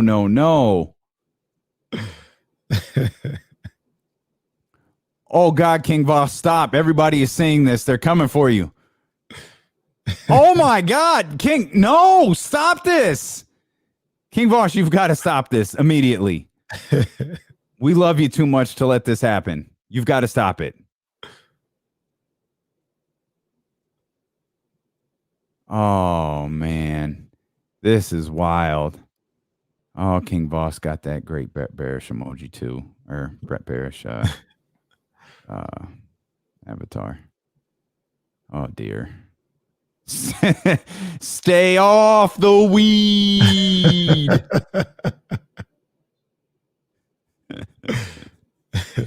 Oh man. Money. King Booker.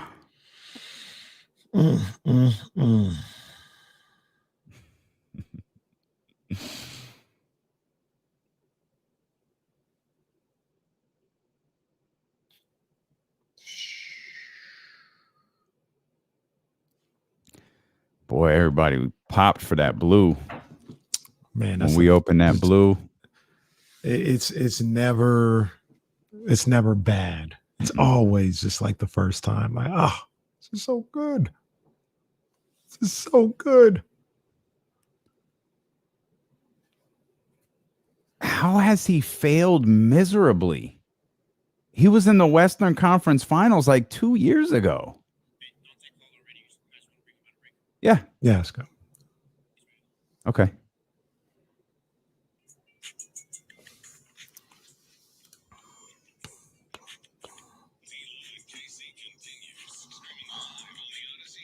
Yes, indeed, we do. We've got another opportunity for you to win $1,000 coming up 10 minutes after the 2 o'clock hour. We've got another chance for you to win $1,000 10 minutes after every hour that D'Lo and KC are on the air. And as this Monday rolls along, we're happy to bring in our man, Donte Green, former member of the Sacramento Kings. Donte, appreciate you joining us, man. How you feeling? I'm good. How y'all doing? We good, man. We good. We're spending the day trying to dissect Ben Simmons and what exactly he is in this league. It's been a rough 24 hours or so from Ben Simmons. What do you, when you see a player of his caliber struggle the way that he did here in the postseason, like what can you attribute something like that to? He got to get right in the gym, man. He got to get right back into the gym. There's no off season. There's no week time off. I guess whatever we would call it, no vacation mode. He has to really get in the gym and just work on shooting. That's it. Build confidence and trust in his game to go out there and give more than what he gave this year. I'll tell you that. Is he good? I know that like he's a 3-time All-Star. I know he has all of these accolades, but like when you watch Ben Simmons, do you go, you're a former NBA player. You could speak on a level we can't. Do you look at him and go, man, he's good? I mean, he is good. He tried to be one of those, LeBron type as far as the point forward, a real big guard. But even LeBron when he came in the league, he had his struggles with shooting. But he didn't shy away from it. He shot the ball. He might not have always made it, but he was at least shooting the ball. He ain't got to shoot the ball, man. He's good, but he got to add something to his game because right now it's not working. And Donte, like my partner said, man, I didn't play in the league, but I've been in hoop circles. I'm hoop at a high level. And I just got to ask you, because this is how I feel about it. I've said a number of times, it's not even really the fact that he can't shoot. That's just something. If I was Doc Rivers, I go out there. If you go 1 for 11, I'll just be like, hey, we'll get in the gym. We'll get better at that. To me, the bigger red flag is that he won't shoot. And I believe, Donte, that doesn't change over a summer. That's in your DNA. I think that's in his DNA. What do you think about that? I mean, I think it can change. It definitely won't change over summer, like you said. But I mean, at this point, it's almost like it has to. I'm quite sure. Like last summer, you said was videos, I believe. Maybe not last summer from COVID, but some before. He was in the gym working on his 3-point shot, and I mean, it looked good. It looked good in the summer runs. Him going up to New York with Melo and Brinkley, the trainer up there. I mean, it probably won't happen over this summer, but it's where it starts at. It's putting that work in the summer and hoping that it transitions over to the season. Donte Green with us here on D'Lo and KC, former star of the Donte Green Show. Of course, former Sacramento King as well. I know everybody remembers that quite fondly. Do you think Ben Simmons is a Philadelphia 76er next season? No. I said probably I think it was game 5. I said that the Sixers need to trade him. A bunch of my guys, we were having a group talking in the group chat saying, you know, should they blow up the 76ers? And I don't think they should blow him up. I just think they need to trade him and get him out of there. So the follow-up, I guess, is where does he fit? That's a good question. You know, I mean, you know, he's still young, so there's 29 other teams in the league. I'm quite sure he can find a home somewhere. But I think his time is up in Philly. Wow. We just got done with a very they had injuries and all this other stuff, but it was compelling. It was exciting. That Nets-Bucks series that went 7, an epic game 7, epic performances by Kevin Durant, Giannis all throughout, and Chris Middleton all throughout the series. Was that, in your opinion, for the NBA Finals, that particular series, or do you see maybe somebody else with a chance? I thought that was an NBA Finals type series right there.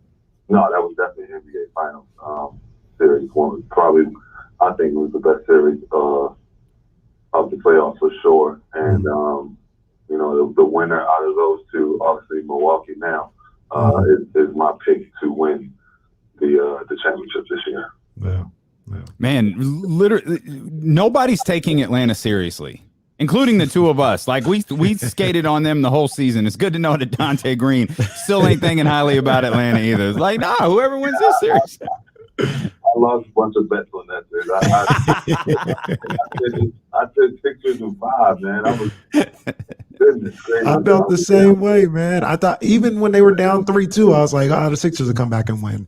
And I was shocked that it didn't happen. Crazy. But that's how this year has been, man. Is, you know, with the ups and downs of guys with injuries and you know, with COVID, and you see Chris Paul out right now. Like, it's just, man, it's been a crazy year. But you know, you can't take it away from Trey. He's having a phenomenal playoffs and really you know, putting his mark on the league. And for me, I look first to Nate McMillan. I draw a straight line from the success of the Atlanta Hawks right back to that coaching change they made with Lloyd Pierce. Do we sometimes put too much on coaches? Like me, again, it's my constant diminishing of what the Atlanta Hawks have accomplished. I have no problem with them. I don't know why I keep diminishing what they do, but I keep looking at Nate McMillan like he's the reason they did it. He's the reason that this happened. Like, Nate McMillan is at the top and everybody else is below him in terms of reasons that the Hawks are in the conference finals here. Like, can coaches have that kind of impact? I mean, for sure. I mean, it's that's where it starts, you know, with the head coach and being able to go with his game plan, and you know, initially if it doesn't work out, being able to have them in-game changes. You know, the same thing that they say Doc Rivers can't do. A lot of people coming out and saying, you know, was it really Paul George last year, or you know, was it Doc Rivers? Because if you look at the Clippers, I mean, hey, pretty much the same team, and you know, change the head coach. And they're, you know, Western Conference Finals. Yeah. They go into the finals. So, you know, I believe it starts with the coaches, you know, with the mentality and how they get their team ready. Yeah, we know Josh Smith feels that. Oh, Jesus, dude. Yo, that boy was wild last night. Let me switch to the other conference, man. Western Conference Finals got started yesterday as well. Devin Booker. Man, what a debut for the Western Conference Finals. 40 points, 11 assists, 13 rebounds. We got Stephen A. Smith out here today, and a lot of people echoing it that Devin Booker is the next Kobe Bryant. I think that's a little premature. But just talk to me about what you see from Devin Booker and his ability to grow his game this year and help, as with Chris Paul and Monty Williams, take this team to another level, man.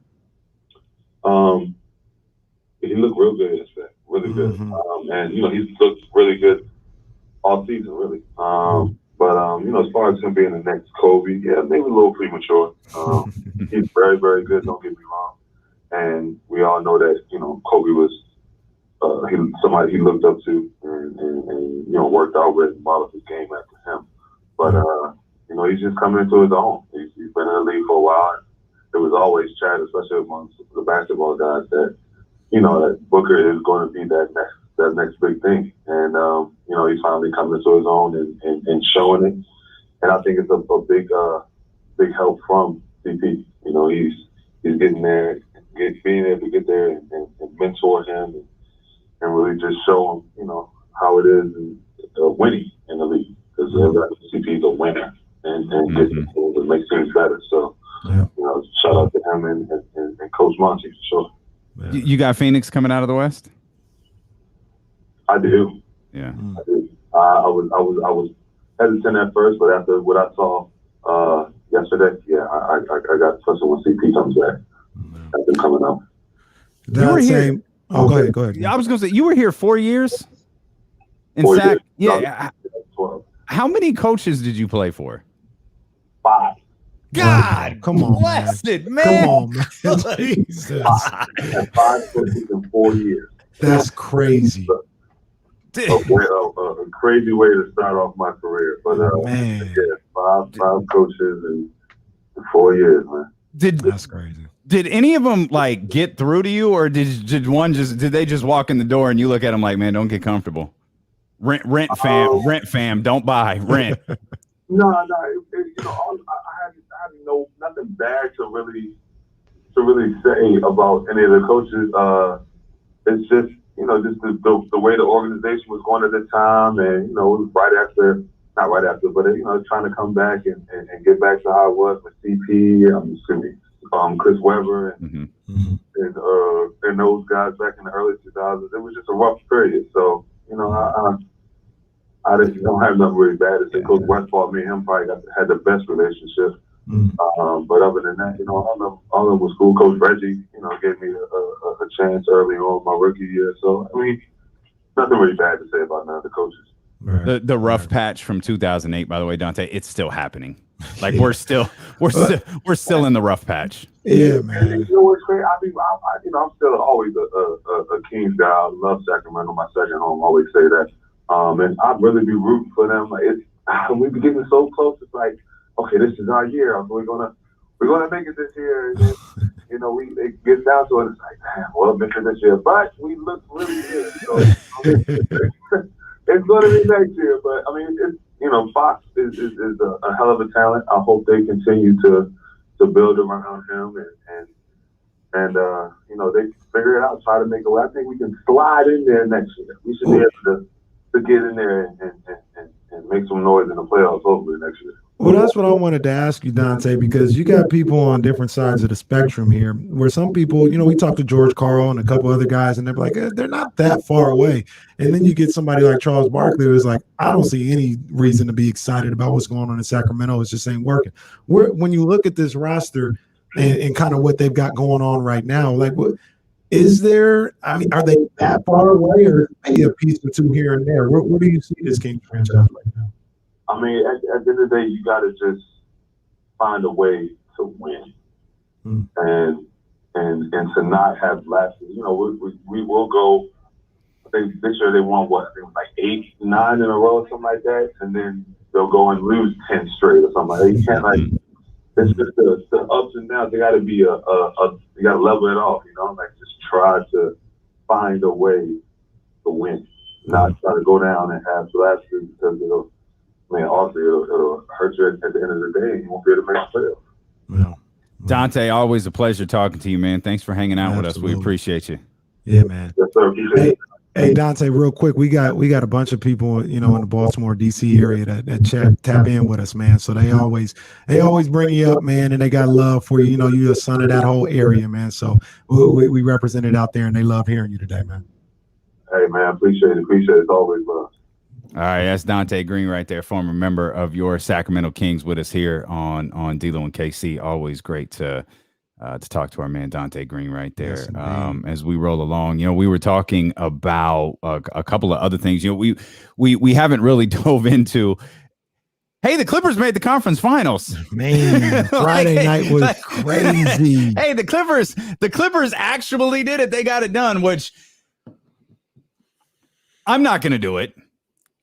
But man, you talk about opening the door for Doc Rivers jokes.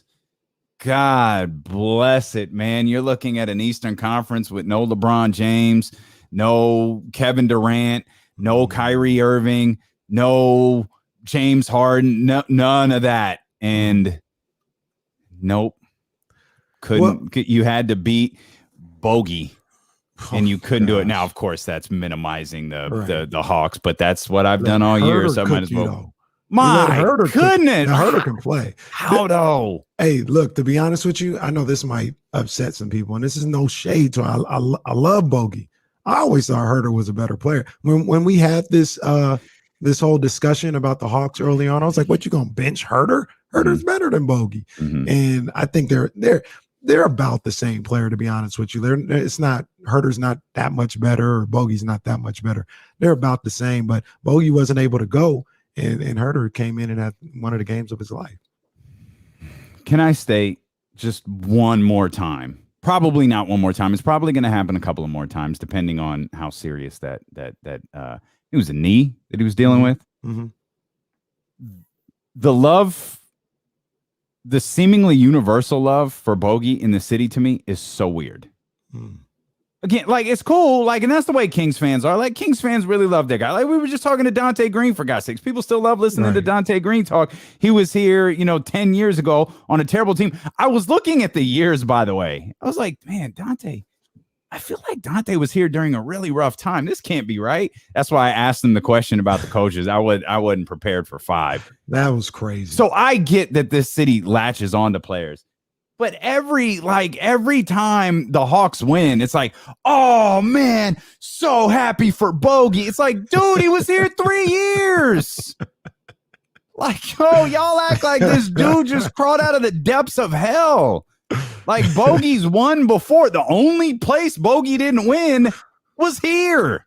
Yeah. He's won overseas. He's won, it's overseas for us. It's home for him. Right. That dude has been a winning basketball player his entire career. The only place he didn't win was here. So when I see that, oh, so happy for Bogey. What a pro. Like, okay. All right. Like, cool. Like, me too. Like, I feel like I'm supposed to send some like over the top tweet proclaiming my love for Bogey every time Atlanta wins.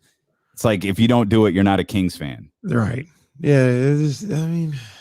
Like I said, hey, I see it too. It's like, okay, whatever. If y'all like it, I love it. It's just.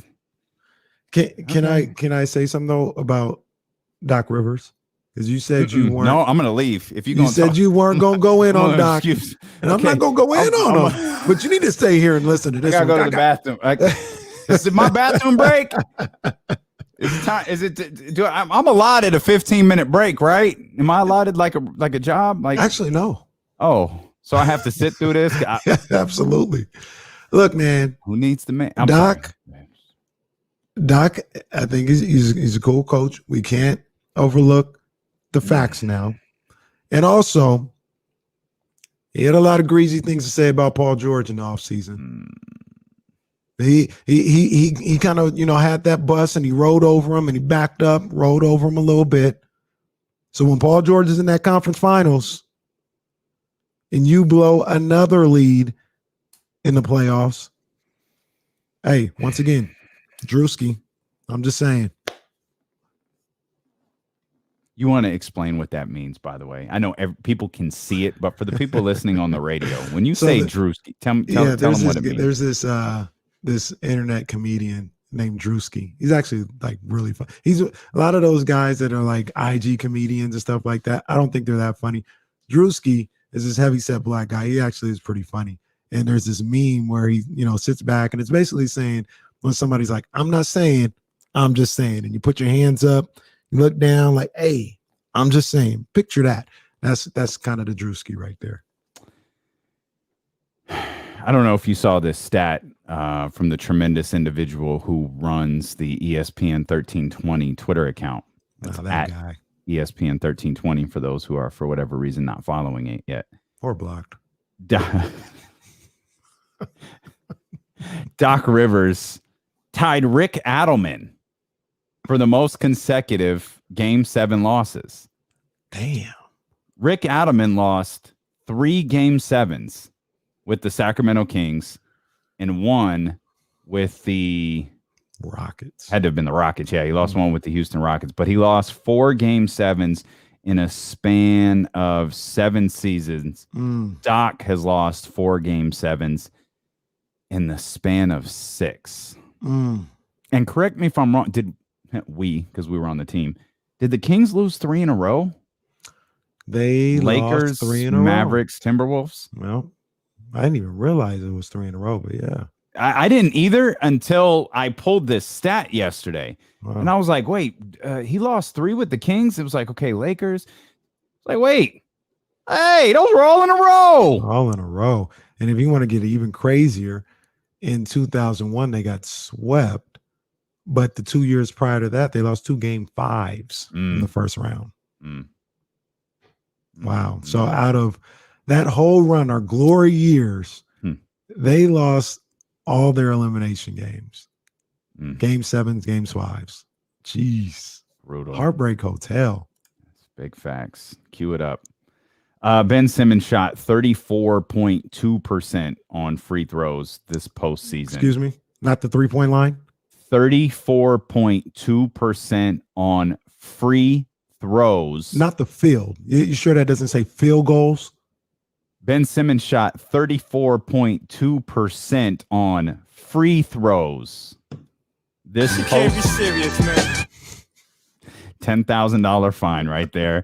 The worst free throw percentage in postseason history with a minimum of 70 attempts. The previous mark was held by Sacramento Kings owner Shaquille O'Neal, who shot, wait for it, 37.4% from the free throw line. So Ben Simmons shot 3.2% worse than one of the most notoriously bad free throw shooters in NBA history.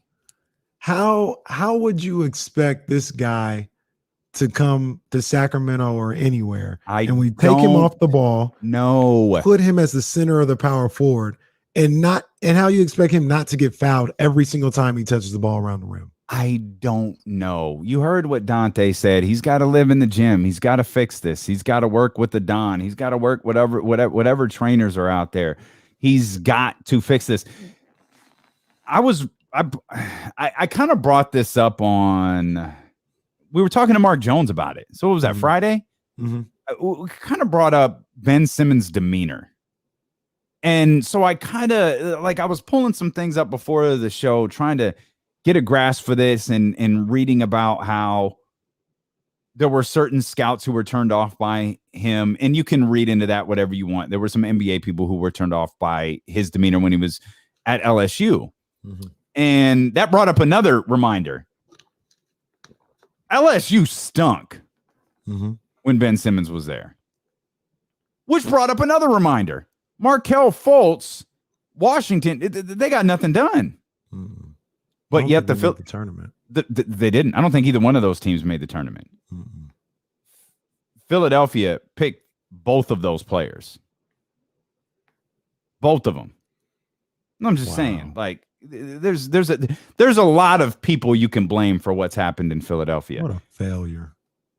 Maybe and this is what I keep getting lost on. Maybe Ben Simmons doesn't care. That's what I keep riding. Maybe he doesn't care. He got his contract. He was the number 1 overall pick. He gets all-star nods and NBA accolades and defensive accolades. Man, all of this stuff that you and I are talking, that B-Lo and JC and Philly are talking, and the B-Lo and JCs around the country that are all talking, I don't know that he cares. Ben Simmons, every time I see him, I look at a dude who plays like, this is my job.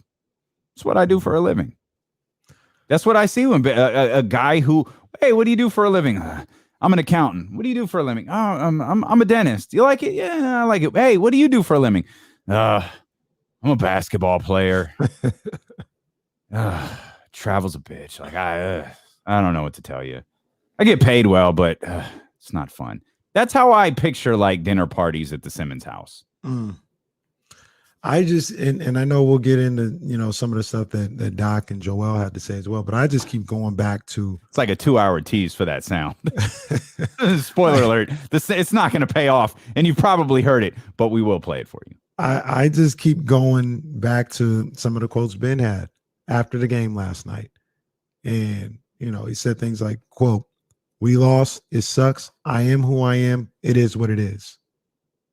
What the hell? And then now he did say, I didn't show up offensively. I'm not going to, just give half of the answer. He said something to the effect of, I didn't show up offensively in this series. But when somebody asked him about his impact on the regular season and how it shrinks in the postseason spotlight, he was like, how many assists did I have? What did Trae Young shoot? He said, I'm not going to let you say that. All right, man. I'm very sensitive and I'm very cognizant of trying to make these players and people, like, I think a lot of times people want to make them say, I suck. You know what I'm saying? I'm no good. I'm not asking for that. I don't want Ben Simmons to just crap all over himself. Right? Here's what he said. Oh, you know what? Hold that thought. I'll tell you exactly what he said. You'll hear from Joel Embiid.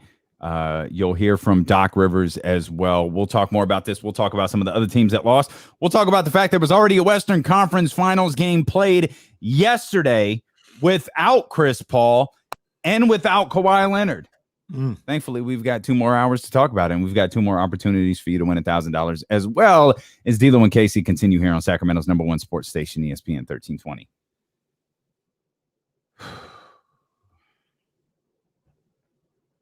Oh, my man Kamara's on the line. Okay, tell him to hang on. We'll get him right after the break. For shizzle. That's my guy. Iceberg Slim, you ain't lying. You ain't lying. There is a difference. These fools don't know. We got people listening to us everywhere. Everywhere, man. Everywhere. Start demanding syndication. Come on, man. King Boss, you're still doing what'd you say, Jesse? Segment later.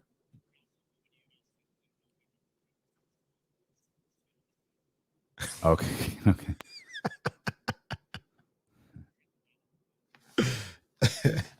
King Boss, a whole segment later. We're still arguing about this, huh? Oh, baby. I finally get one. Oh, baby. I got the second stop, so I got the size that didn't fit. That boy gets he crosses the line. What's the name of the movie again? Not cross the yard. Jump the yard. What's they're stepping at college. Oh, stomp the yard. Stomp the yard. They were doing, stomp the yard. Yeah, you're crossing. Stomp the yard. Let's go. Let's get your jacket. Let's get it. Today I become a black bottle boy. So check this out. When I think about that, that you received, that I received, or whatever, it takes me to a place.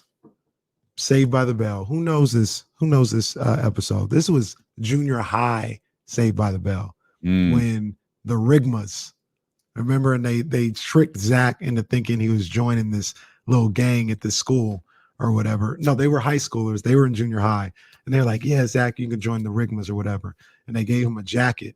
They're like, oh, man, I got my Rigmas jacket. But it was really just a hoax, because their initiation into the real Rigmas was to trick a junior high student into thinking that he was joining the Rigma, and they failed. Then he had his jacket. He had his Rigmas jacket. Who know about that? Who know about them junior high years?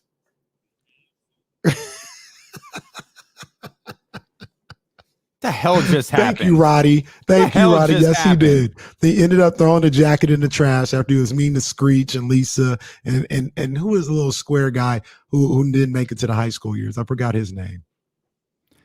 Well, was the show called Good Morning Miss Bliss? That's how it started.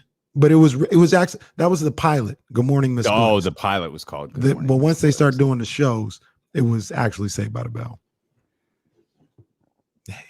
Milo.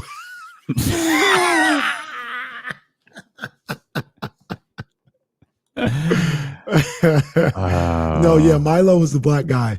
What was the little? He might have been Hispanic. There was a black guy. Yeah, he was like like you said, the yard duty, and he helped with Miss was Mikey. Thank you, Tim Morris. Mikey was his name. Didn't make it to the to the high school. I don't know what's happening right now. The junior high was in Indiana. I knew that. And then it shifted to Beverly Hills. Yeah. Or not Beverly Hills. It shifted to West California LA or something like that. I remember the Malibu summer. Oh, yeah. That was popping when they That was with Leah Remini. Yeah, that's her name. Yeah. Yeah. That's my girl. Yeah, yeah. I'm glad she got out the crazy.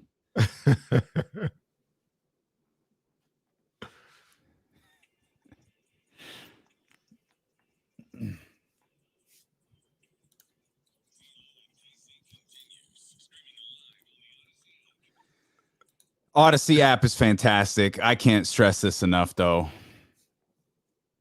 I can't explain to you on the radio what just took place during Twitch, YouTube, during the commercial, but there's a lot of things you might be able to predict happen on this radio show. What just took place, you wouldn't be able to. Come on, man. Hey, shout out to my man, Anthony Crawford, AC. Every day in high school, not every day, but when we were in English class, we would have Saved by the Bell trivia. You know what I'm saying? It was lit. You know what I'm saying? He tried to stump me, he couldn't do it. I couldn't stump him. AC know a lot more than I do. Mm-hmm. But yeah, shout out. We had a whole Saved by the Bell conversation just now. Let's get back to these phones, 916-349-1320. Let's get to my man Kamara. Y'all don't know, man. Kamara, like we worldwide, man. We've got Cheryl in Baltimore. We've got Kamara here in Orlando. I know Kamara well. There's a good chance that whatever he's about to say is going to take about 2.5 hours to get out. So let's bring in my man, the host of the Uncultured podcast. I know you've got some feelings on Ben Simmons, so go ahead and share with the world.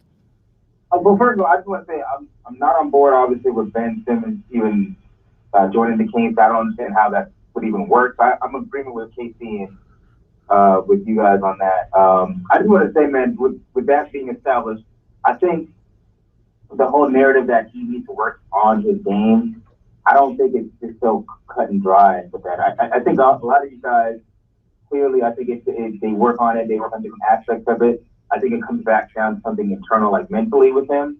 Mm-hmm. And it's just, I think we need more sports psychologists. Mm-hmm. You see what he did in that game, that first quarter, and his natural instinct was, he had Trae Young under the hoop, and his natural instinct was to pass it. Right. Yeah. Right. So like that to me, I think that personified something deeper. There's a deeper level than just like he doesn't want to ever score. I think it's something of mental block for him, and where he's just not capable of making that switch. And I like to go into the anecdote with like what Kobe said about Dwight Howard when Dwight. He asked why were you taking shots? Why aren't you taking shots? And you guys may remember the anecdote. And so then Dwight, told him like, it's afraid. And the coach said, well, you practice that shot every day in the summer. Why don't you take that shot? He said, I'm afraid. And Kobe's like, I don't care if I practice it once in the summer. I'm taking that shot. Mm. And it's just some guys internally, they're not afraid to do something. Like Kobe, obviously, and this is an extreme sense, right? Kobe's just a different guy, period. But I'm just using that as a barometer of this evaluation. Like I think certain guys have a internal mechanism, like they're not afraid of shooting a shot or airballing it. And Trae Young, who at one point was, 2 for 12, 2 for 17, but he ended up, when the game was on the line, he ended up taking a 29-foot jumper. Right? Like he's just not afraid. Like I'm going to take that shot. Mm-hmm. Mm-hmm. Hey, Mark.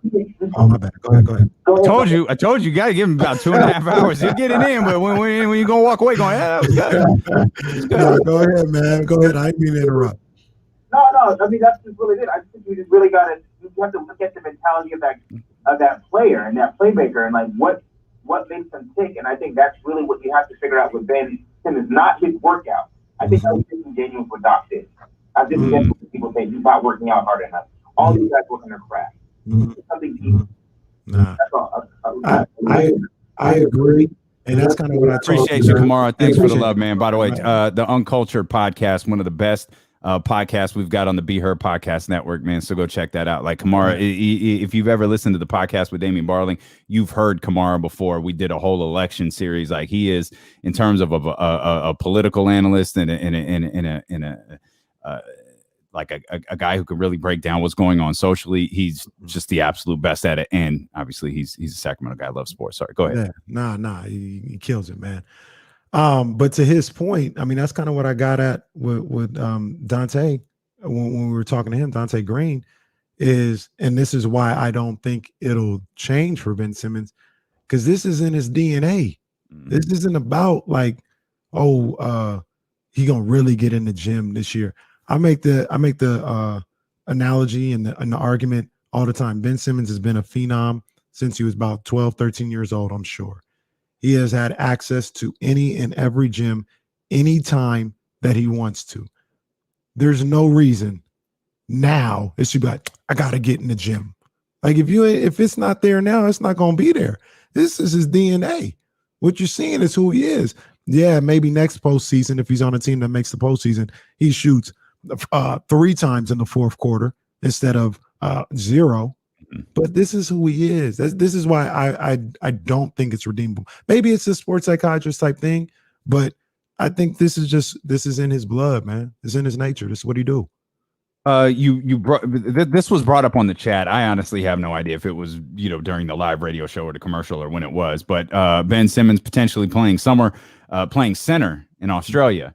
Ben Simmons is not going to be playing at center for Australia at the Tokyo Games. He's not going to be playing at all. And that ties in nicely with something that was just released by Tim Bontemps over at ESPN. First of all, here's what Doc Rivers said last night when he was asked about Ben Simmons potentially being a point guard on a championship caliber team. Yeah, David, I don't know that question or the answer to that right now. So I don't know the answer to that.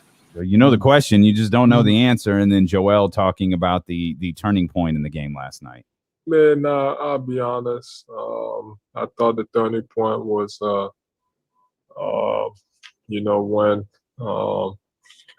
we, I don't know how to say it, but I thought the turning point was just, we had an open shot and, we made one free throw and we missed the other, and then they came down and scored, and we didn't get a good possession on the other end, and Trey came back and he made a 3, and then from there, down 4, and then it's on me. I turn the ball over and try to, make something happen from the perimeter, but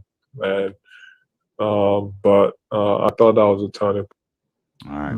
There's Doc and Joel last night.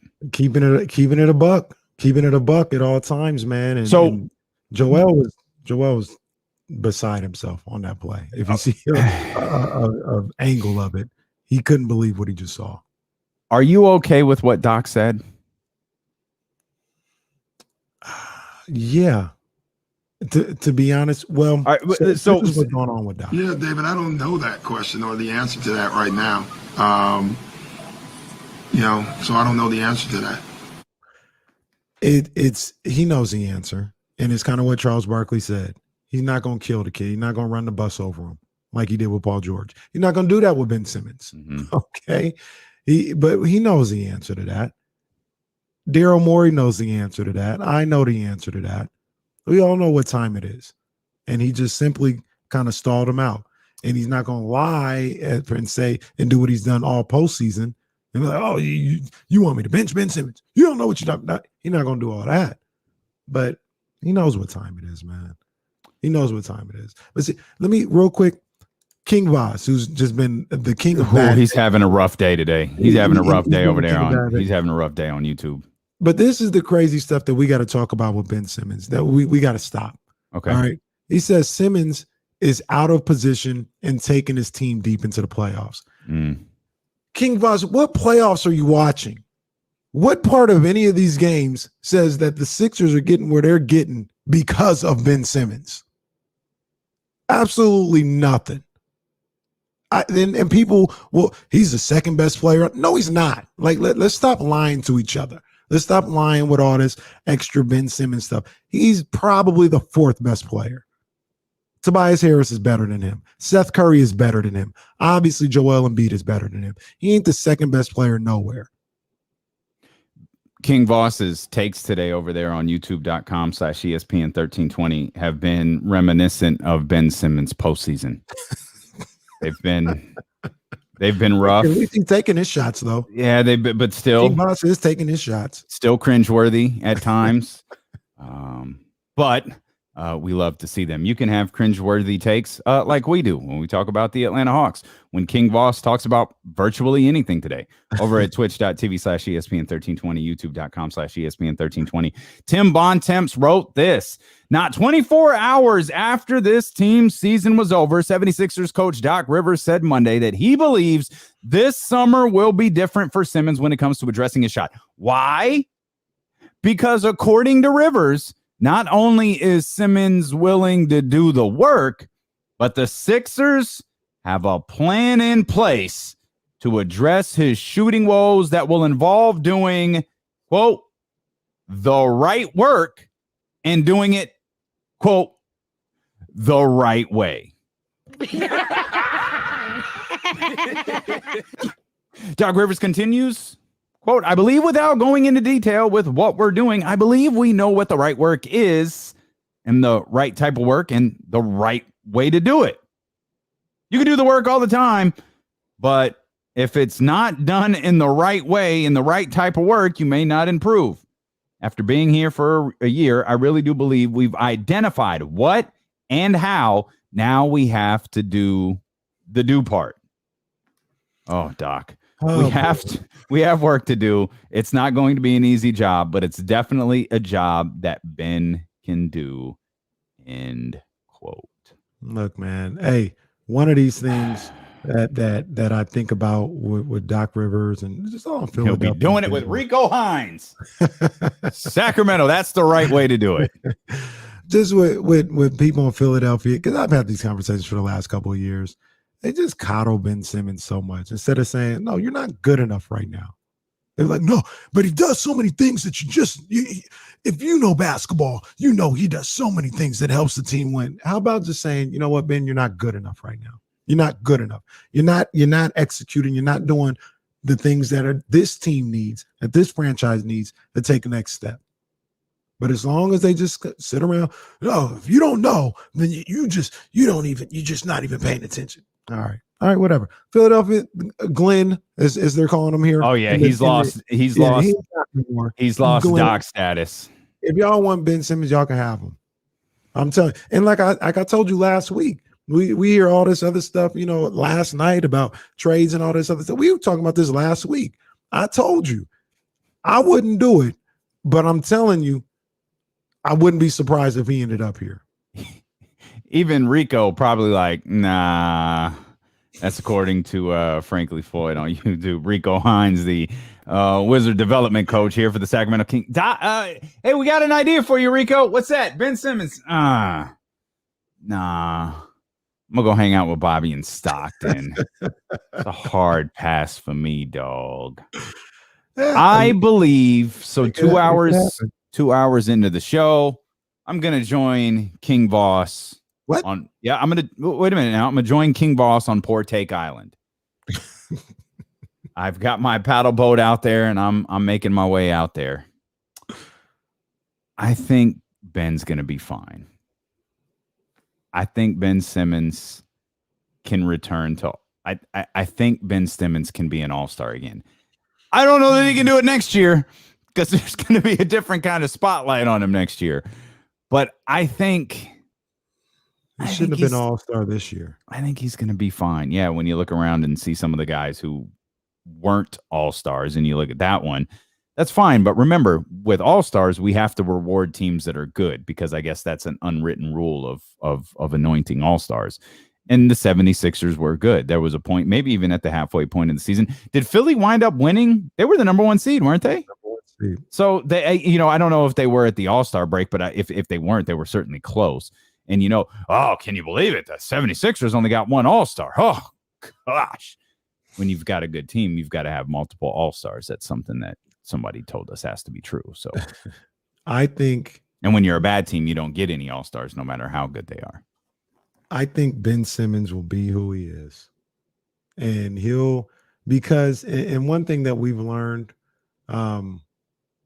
over the course of the playoff, we should have already known. Myself, Damien, we probably told you. Other people probably told you. The regular season is not the postseason. It's not the postseason, and the games aren't played the same way. Solid analytical work. The regular season is not the postseason. Put that on a shirt, dopeones.com. Put that on a shirt. But when a team is playing you every day for a week and a half, 2 weeks, they will find out what you're good at, what you're bad at, and they'll take it away. And when they're playing their 4th game in 6 nights and flying, back to back from Oklahoma City to Philadelphia or whatever, and vice versa, the game plan, the focus may not always be there. And you can get by in the regular season, unless you're the Kings. But you can get by in the regular season if you're Ben Simmons and you can put up 13, 7, and 6. But when people have a chance to watch you night in and night out, they're going to stop you every single time. And they're going to make you virtually worthless out there. We've seen it for the last 3 postseasons. He's going to do the same thing in the regular season that he's done the last 3 regular seasons. Get to the postseason, he'll be non-effective. That's what it is. Once again, I said it earlier, Damien. People are like, he'll be better on a different team. Name me a better team than Philadelphia for him to play on. Maybe it's not a better team. Maybe it's a different team. So you don't think like this is Ben Simmons. This is what Ben Simmons, we just did. 4th year in the league, 5th year, 4th or 5th year. Yeah. He's done. This is it. This is him as a player. He can't get better. He's probably not going to get much worse. Like, this is him. You don't believe he can improve on any deficiencies. 24 years old. You don't believe that he can get better. Maybe he can be a better free throw shooter. Maybe. I mean, it can't be much worse. If he got to 55%, that's being a better free throw shooter. Let's talk about an overall ball player. No. We'll write this one down. He hasn't gotten better at anything since he's been on the scene. He's not better at anything today than he was at LSU. He's the same player. Just on a different level. And instead of, being able to, he had some monster triple doubles in college because the talent levels, he got to a better level of basketball and he wasn't able to have those same type of triple doubles. He had some. Do you think I know Glenn, I'm not, y'all are doing that. I'm not doing that. He is Doc. He's talking about, doing things the right way and fixing Ben and all of this other stuff. Do you think he could be coached? Because if he's the same player, if he's the same player that he was at LSU, and that means if he's the same player that he was at LSU, it means Ben Simmons 4 or 5 years into the league or whatever, 4 years of actually playing in the league, he's the same exact player he was in high school. If he was the same player at LSU, that means he was the same player that he was in high school. Yeah. Somebody tell me where he's different. Somebody tell me where he's better. And so either he's uncoachable or he really is just terribly, terribly overrated. And he's been overrated from the start, and his overratedness has gotten him to where we're at now with 3 all-star nods, multiple all nods, all NBA nods, rookie team nods, all of that different stuff. You listen to D'Lo and Casey on ESPN 1320, KIFM, West Sacramento, KRXQ, HD2, Sacramento, and Odyssey Station, and driven by Lashers, Elk Grove, Dodge. We're live on Twitch and YouTube. Been in this damn Ben Simmons conversation so long. Forgot to remind you that we've got $1,000. Hey, it's coming up in 4 minutes. 4 minutes, we got you. Little tease. But no, I don't see it. Could I be wrong? Sure, I could be wrong, but I don't see it. I wasn't wrong 2 years ago when I said move his ass out of Philadelphia. Wasn't wrong then. So he so far he's done nothing but prove me right. And I just don't think that, once again, I'm listening to him, and maybe, people deal with, I don't want to call it a traumatic experience or whatever, but they deal with losing a game differently. You don't have to go punching walls to show that you care. Some people care and they're just real calm about it. But that quote, it is what it is. I am who I am. Yeah. He told you. He told you. It is what it is. I am who I am. So let's follow that up like a little bit. I don't know that this provides more context, but let me just bring the whole quote out. He was a reporter asked him, and I know that you mentioned this part already. A reporter asked him about shrinking in the postseason, and he said, "How many assists did I have? What did Trae Young shoot?" And those are fine points to point out. And then he follows it up with, "I'm not going to let you say that." And the reason we're not playing it is because there were sporadic beeps in it, so it just doesn't sound good. "I'm not going to let you say that. We lost. It sucks. I am who I am. It is what it is. It's not easy to win, and it shows. The Nets got finished by the Bucks, and it's not easy to win. And I work." That's the end of the quote. And let me be perfectly clear. I ain't no Skip Bayless or nothing like that. If Ben Simmons turns around his career and he does great, you guys know I'll be the first to be like, I was wrong about it, and I'm glad to see him do what he's doing. Because, like I've said numerous times, I've never seen anything to make me not like Ben Simmons the person. You know what I mean? He seemed like an all right dude. I have no personal gripe. I want to see him succeed. I don't believe it's going to happen any differently than what's happened so far, though. That's just my belief. Probably a quote that should be getting more attention. Embiid, after saying it just felt like this was going to be our year, would not commit to wanting to run it back next year with the same core in place. Now, Joel didn't mention core, but he might not be familiar with core. In response to that, he said, quote, "That is a tricky question." Joel Embiid, sick of Ben Simmons crap. Next on Get Up. He is, and he should after be. Aaron Rodgers.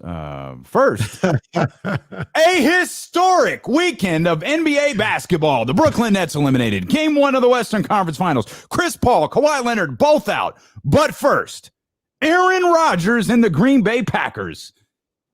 That was the case this morning. Yeah. That's the case every morning, but that's fine. I was not to say that's the case every morning. And I take screenshots to document it. Yes. But I mean, if I was Joel, I wouldn't want to run this back either. Yeah. It's tough, man. Those we say this all the time. We said this with Michael Malone last week. Maybe they need a little bit more time before they have to address the media. Maybe it's best to address them, the day after or something along those lines, rather than them addressing them like right after when those emotions are still running super high. Here comes the money. Here we go. Money talk. Here comes the money. Speaking of emotions running high, what would you do with $1,000? Well, let's find out right now. It's time for the Summer of Cash contest. Here's your chance to win $1,000. Text the code word VERSE to 72881. That's VERSE. And I'll just use the same exact sentence I used last week when this was the key word. Kenny's going to drop a whack verse on Friday. Stay tuned. 72881. This is a multi-state contest. Message and data rates apply. And remember, do not text and drive. Yeah. Ben Simmons. There's another headline today that we should spend some time talking about that's actually quite freaking obnoxious. And it has to do with the coaching finalists in Portland. I saw that. Big stories being written. The Portland Trailblazers are giving second interviews to Becky Hammon and Chauncey Billups. Well, the Athletics article, the first line in the Athletic article from Shams and Sam. Mm-hmm. San Antonio Spurs assistant Becky Hammon is a finalist for the Portland Trailblazers head coaching job. Cool. That's good stuff. Mm-hmm. There's more. marking the first time a woman has gone into the final stages of an NBA coaching search. Jesus Christ, Jackson. That's really the lead headline for this, is you have to write like, look how far she got. She's into the final stages. What are you doing? That's really the story, that she's now she's gotten the furthest along in the process. That's not the story. She's either hired as the head coach or she's not. Let's stop massaging this into be something more than it is. It's going to be a big deal the first time a woman is named the head coach. There's no question about that, because it'll be the first time in a major professional sport. There's no question about that that's a big deal. Let's don't diminish it with garbage lines like marking the first time a woman has gone this far. That's not a story. Stop making it a story. It's not. I agree. And I don't know. I'm unclear if it's Becky and Chauncey and that's it, or if it's still Becky, Chauncey. Like I don't know. They didn't mention Dawn Staley in this. Last night, she's a woman. She would be here too. She would be in this conversation, but she's not. So I'm guessing Dawn is out.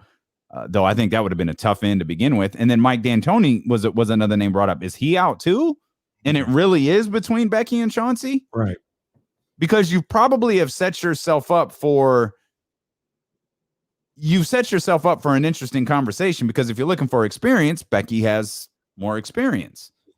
But I'm and Chauncey's on the Clippers staff right now, right? I think Chauncey's on the Clippers staff. Yeah. So, and I think I've heard good things about Chauncey down there. I think he got off to a bit of a rough start when he left TV and was interviewing for jobs. We'll talk more about this. I just hated that headline. I hated putting it out there. Oh, a woman has never gone this far in the coaching search. That's just 100% not a story. Stop trying to make it one. But what might be a story is we've got a unique Final Four here with the Hawks, Suns, Nets, and Bucks. Which team is going to have the hardest time getting back to this spot? We'll talk about that. And it's Monday. You know what that means. We've got to check on the Giants' positioning in Major League Baseball. Yeah. I think it's pretty good. That's coming up next here on Sacramento's #1 sports station, ESPN 1320.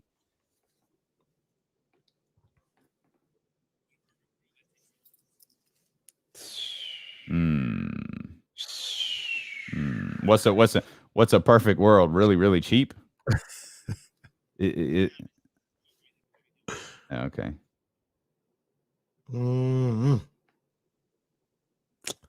secretly like that Al Horford pickup for them. I don't know. Let me slide out real quick now. Yeah. Go ahead. Yeah. Not true, fam. Not true at all. Not even remotely true.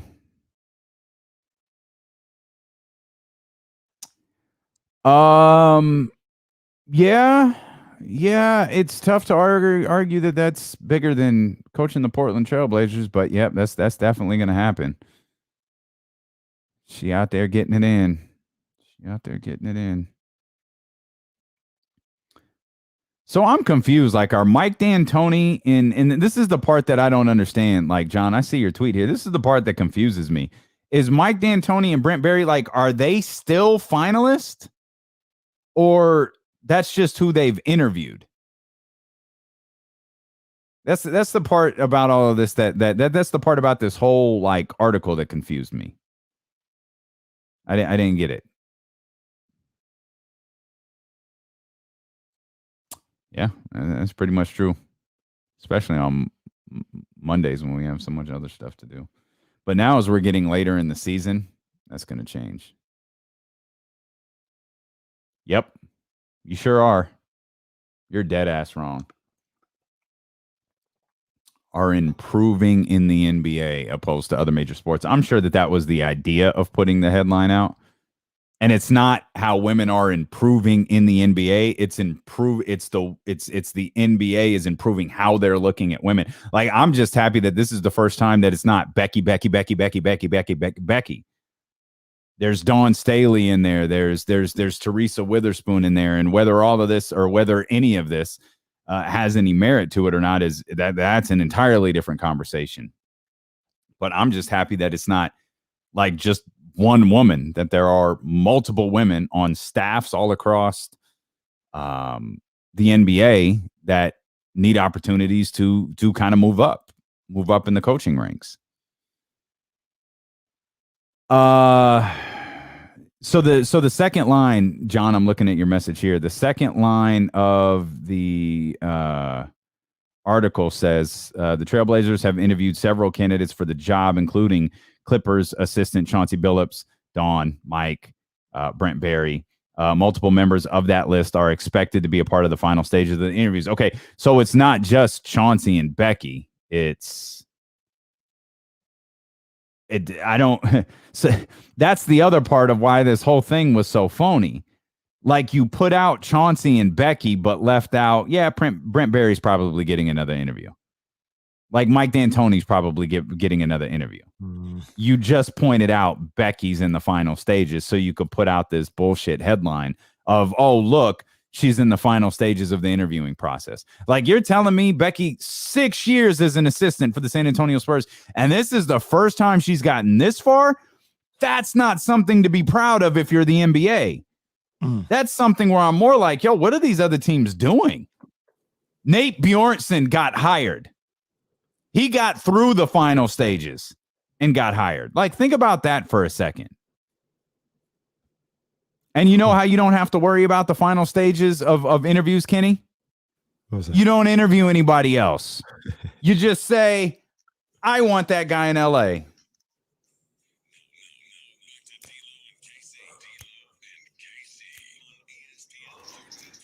We got to be better, man. We have just got to be better. Reading further into this Athletic article with the headline that says, with the lead column reading, Becky Hammon, a finalist for the Portland Trailblazers head coaching job, marking the first time a woman has gone into the final stages of this. So they really put out, and ESPN did this as well, Becky Hammon and Chauncey Billups. Becky Hammon and Chauncey Billups, where you read a little bit further, you see that they interviewed, and we kind of knew this already, Dawn Staley, Mike D'Antoni, Brent Barry. And then the following line is, multiple members of that list are expected to be a part of the final stage of interviews. So you focused on Chauncey and Becky, but ultimately Mike D'Antoni is going to get this job, isn't he? We've already got a Mike D'Antoni roster right here. Yeah. The hell with defense. Let's just go back to the second round of the NBA playoffs where Mike will absolutely get the Portland Trailblazers too. Could be worse. You hired Rick Adams. You hired Rick Adams' replacement, hoping that he'd get you to the NBA Finals, and he got you here where we are today. The hire you make here in Portland isn't going to do that, but it could just get you right back to where you were, which is a first or second round playoff exit. Yeah, and that's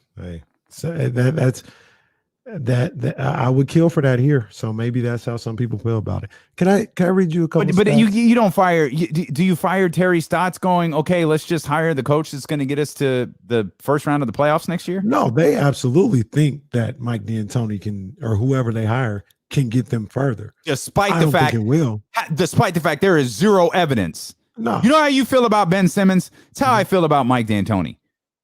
I mean, even beyond Mike D'Antoni is a better coach than Ben Simmons is a shooter, but I agree.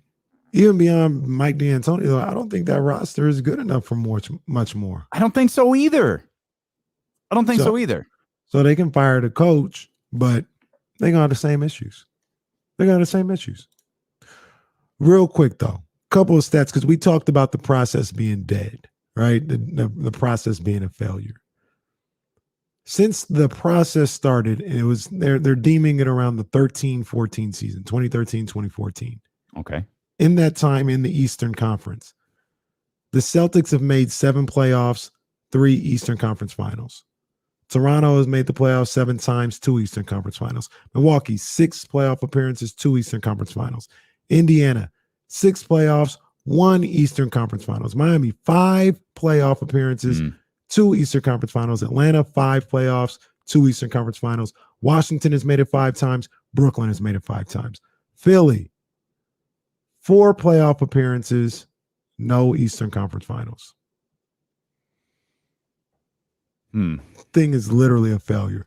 Much of the East has flourished. And we're talking about big markets like Miami, small markets like Indiana, Milwaukee, all flourished while they're out here losing for years to not even end up where most of the Eastern Conference has already gotten. Come on, man.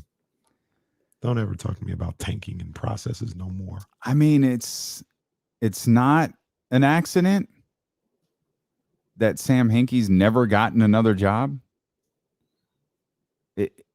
I don't know. Maybe it is. I just dissecting this thing a little. It's postmortem. We're opening up the body. We're doing the autopsy. What's the word? Autopsy. Good. Yeah, we got it, dude. This is a autopsy. Thank you. This is a solid group of individuals right here. 916-349-1320. Let's get our man Ramsey in here. Ramsey, what's going on, baby? What's up, gentlemen? Just wondering when you said, as you know, look, Giants and A's, basically both are still in first place. And I also wanted to debate what you had to say, Damien, last night on Channel 13. Okay. The fact of, I know you said you feel the Giants have more of a chance. I do. Don't get me wrong. I love both teams, but this has been the A's in the most. Oh, that's what you get for disagreeing with me. That's what you get right there. You get the hook. I don't think Jesse gave you the hook. Call back. I want to hear what you said. Try to get back through, Ramsey. And you could get through too. 916-349-1320. Sarah Hodges and Charlie asked me yesterday, who I thought had a better chance of getting to the World Series, the A's or the Giants, or the A's and the Giants. And I picked I said the Giants, and part of the reason I picked the Giants is because what we were talking about last week through the 60-game marker, especially over the last 15 years, when you've got the best record in baseball, the numbers say you got a damn good shot at getting to the World Series. Like, even with 100 games still left, 100 and some change games still left at the 60-game marker, that is a chunk of the season that seems to matter. And there's enough history that says this matters. That's why I went with the Giants there. Let's get Ramsey back in here. Ramsey, go ahead. Why did you disagree with me on that? Mainly because I feel, like I said, this has been the A's MO for the past 4 years, where they start getting hot in June and just keep it rolling, and it rolls into the playoffs. I mean, they keep getting incrementally further. I think this year, hopefully, they get incrementally further than they did last year. Both teams have a top 5 pitcher in the league. Both teams have bats. They play defense. The A's, the main team, the A's have to fight off the Houston. Giants still got the Dodgers and Padres, and whoever comes out with the best record of the series of the 3 teams is going to win the NL West. Okay. All right. Well, I appreciate your. I mean, I think you're wrong, but I appreciate it. And Ramsey, I'll say this, and this can be completely unfair because it's a whole different year and new faces and all this other stuff. He's 100% right. The A's, they start picking up steam in June. They start playing really well. They get these records. They're doing great until October. And aside from last year, there was this little fluky, little crazy little scenario. They fall flat on their face every October. Now, the funny thing about that is I remember I was reading somewhere, Billy Beane, they talked about his playoff failures, and he's like, my money ball and all this other stuff. That works, the averages and the numbers, that works over a long period of time. The averages even out over a long period of time. The playoffs aren't a long period of time. The playoffs are, you got about 6 to 7 games to figure out who got the best players. And A's traditionally don't have the best players. Now, I say the ironic thing about that is the Giants are built the same way right now. The Giants are built like a Moneyball team with Farhan and everything. So it's not traditionally like it was when they had Lincecum and Kane and Bumgarner, these heavy hitters Bumgarner could go win you 3 games in a 7-game series or whatever the case may be. It's not that anymore. They're built more like the A's, and that strategy for the A's has failed pretty much the entire time. So we'll see what happens with the Giants this year. Failed in the same way that the process has. 916-349-1320. Let's get to Frankie, baby. Frank, what's going on, man? Hey, guys. How you doing? We good, man. What's up, Frank? Well, I want to talk about Ben Simmons, and maybe, I mean, he may have a mental issue. One of your other callers talked about that, and that may be true, but he does play defense. And maybe he's an ugly duckling. We're maybe comparing him to the wrong kind of folks. If we compared him to Draymond Green and looked at his numbers, he's remarkably similar to Draymond Green. He scores twice as many points a game, though, and he has 7 assists a game. He gets the same number of rebounds, the same number of assists. He outscores Draymond at 56% from the floor instead of Draymond. So maybe what it is he's not a point guard. And so maybe, not that I'm pitching that we trade for him, but he might be a hell of a lot better at power forward than a Bags is. And if that's the case, then maybe management's not wrong and begin to think about, okay, we bring the kid here for power forward and let him play Draymond Green's role and not be the savior of the franchise. Before you go, what do you think? Would you like Ben Simmons on the Kings? I have all the reservations your folks have been talking about and you've been talking about. I mean, but he does, if you watch him play defense and you look at his numbers for rebounds and assists and steals, he's engaged. He's not a scorer, and that may be a mental issue. He's no Kobe Bryant in terms of being willing to take the tough shot. But maybe he's the glue guy, like a Draymond Green, that might make a team better, although he's never going to be your number 2 scorer. What do you think? I mean, look, Frank, I'm the guy that said somebody needs to Joe Lacob and all these guys need to sucker somebody into taking Draymond Green and that $25 million contract off of his hands. And I think Draymond's going to be the one to be moved. I would not be surprised if Draymond was moved this offseason. They're similar players in that respect, but I don't ever have to worry about Draymond being afraid of the moment, whether that's taking a shot, defending, going to get a rebound, getting his nose dirty. I don't ever have to worry about that. And that was the thing that Frank said too. And Frank, we appreciate the call, man, and most of all, appreciate you listening. He said Ben Simmons, he doesn't have that in today's league when you don't have the mentality to take the tough shot. That's a problem. Ben Simmons showed us yesterday he doesn't even want the easy shot. He doesn't want a shot. Period. It doesn't matter if it's tough, it's easy. He just don't want it. Yeah. And that is problematic. Yeah, but I'd listen. The right deal, right players, I'd listen. The other thing about this whole thing with Ben Simmons and what makes it crazy for me, like Draymond would be kind of crazy in itself because I'm like, yeah, Draymond is done. Like the idea that people have of Draymond Green from 2016, that's long gone. He's never going to be. And that that's okay because that was 5 years ago. Right. It's long, but people still think of him as a 2016 player instead of looking at who he is in 2021. But that's neither here nor there. He's going to make $15 million less than Ben Simmons at the end of the contract. Yeah. Ben Simmons is slated to make $37 to $40 million in the final 2 years of his deal that he has 4 years left on. If you trade for Ben Simmons and you're the Sacramento Kings, because let's just assume the 2 people that we deem untradeable will be as good as we expect them to be. De'Aaron Fox is already making a max contract. Tyrese Halliburton will be getting one soon. Maybe that'll line up to be the end of Simmons' contract. But what are you doing as far as bringing pieces in wise, or potentially trying to sign a free agent?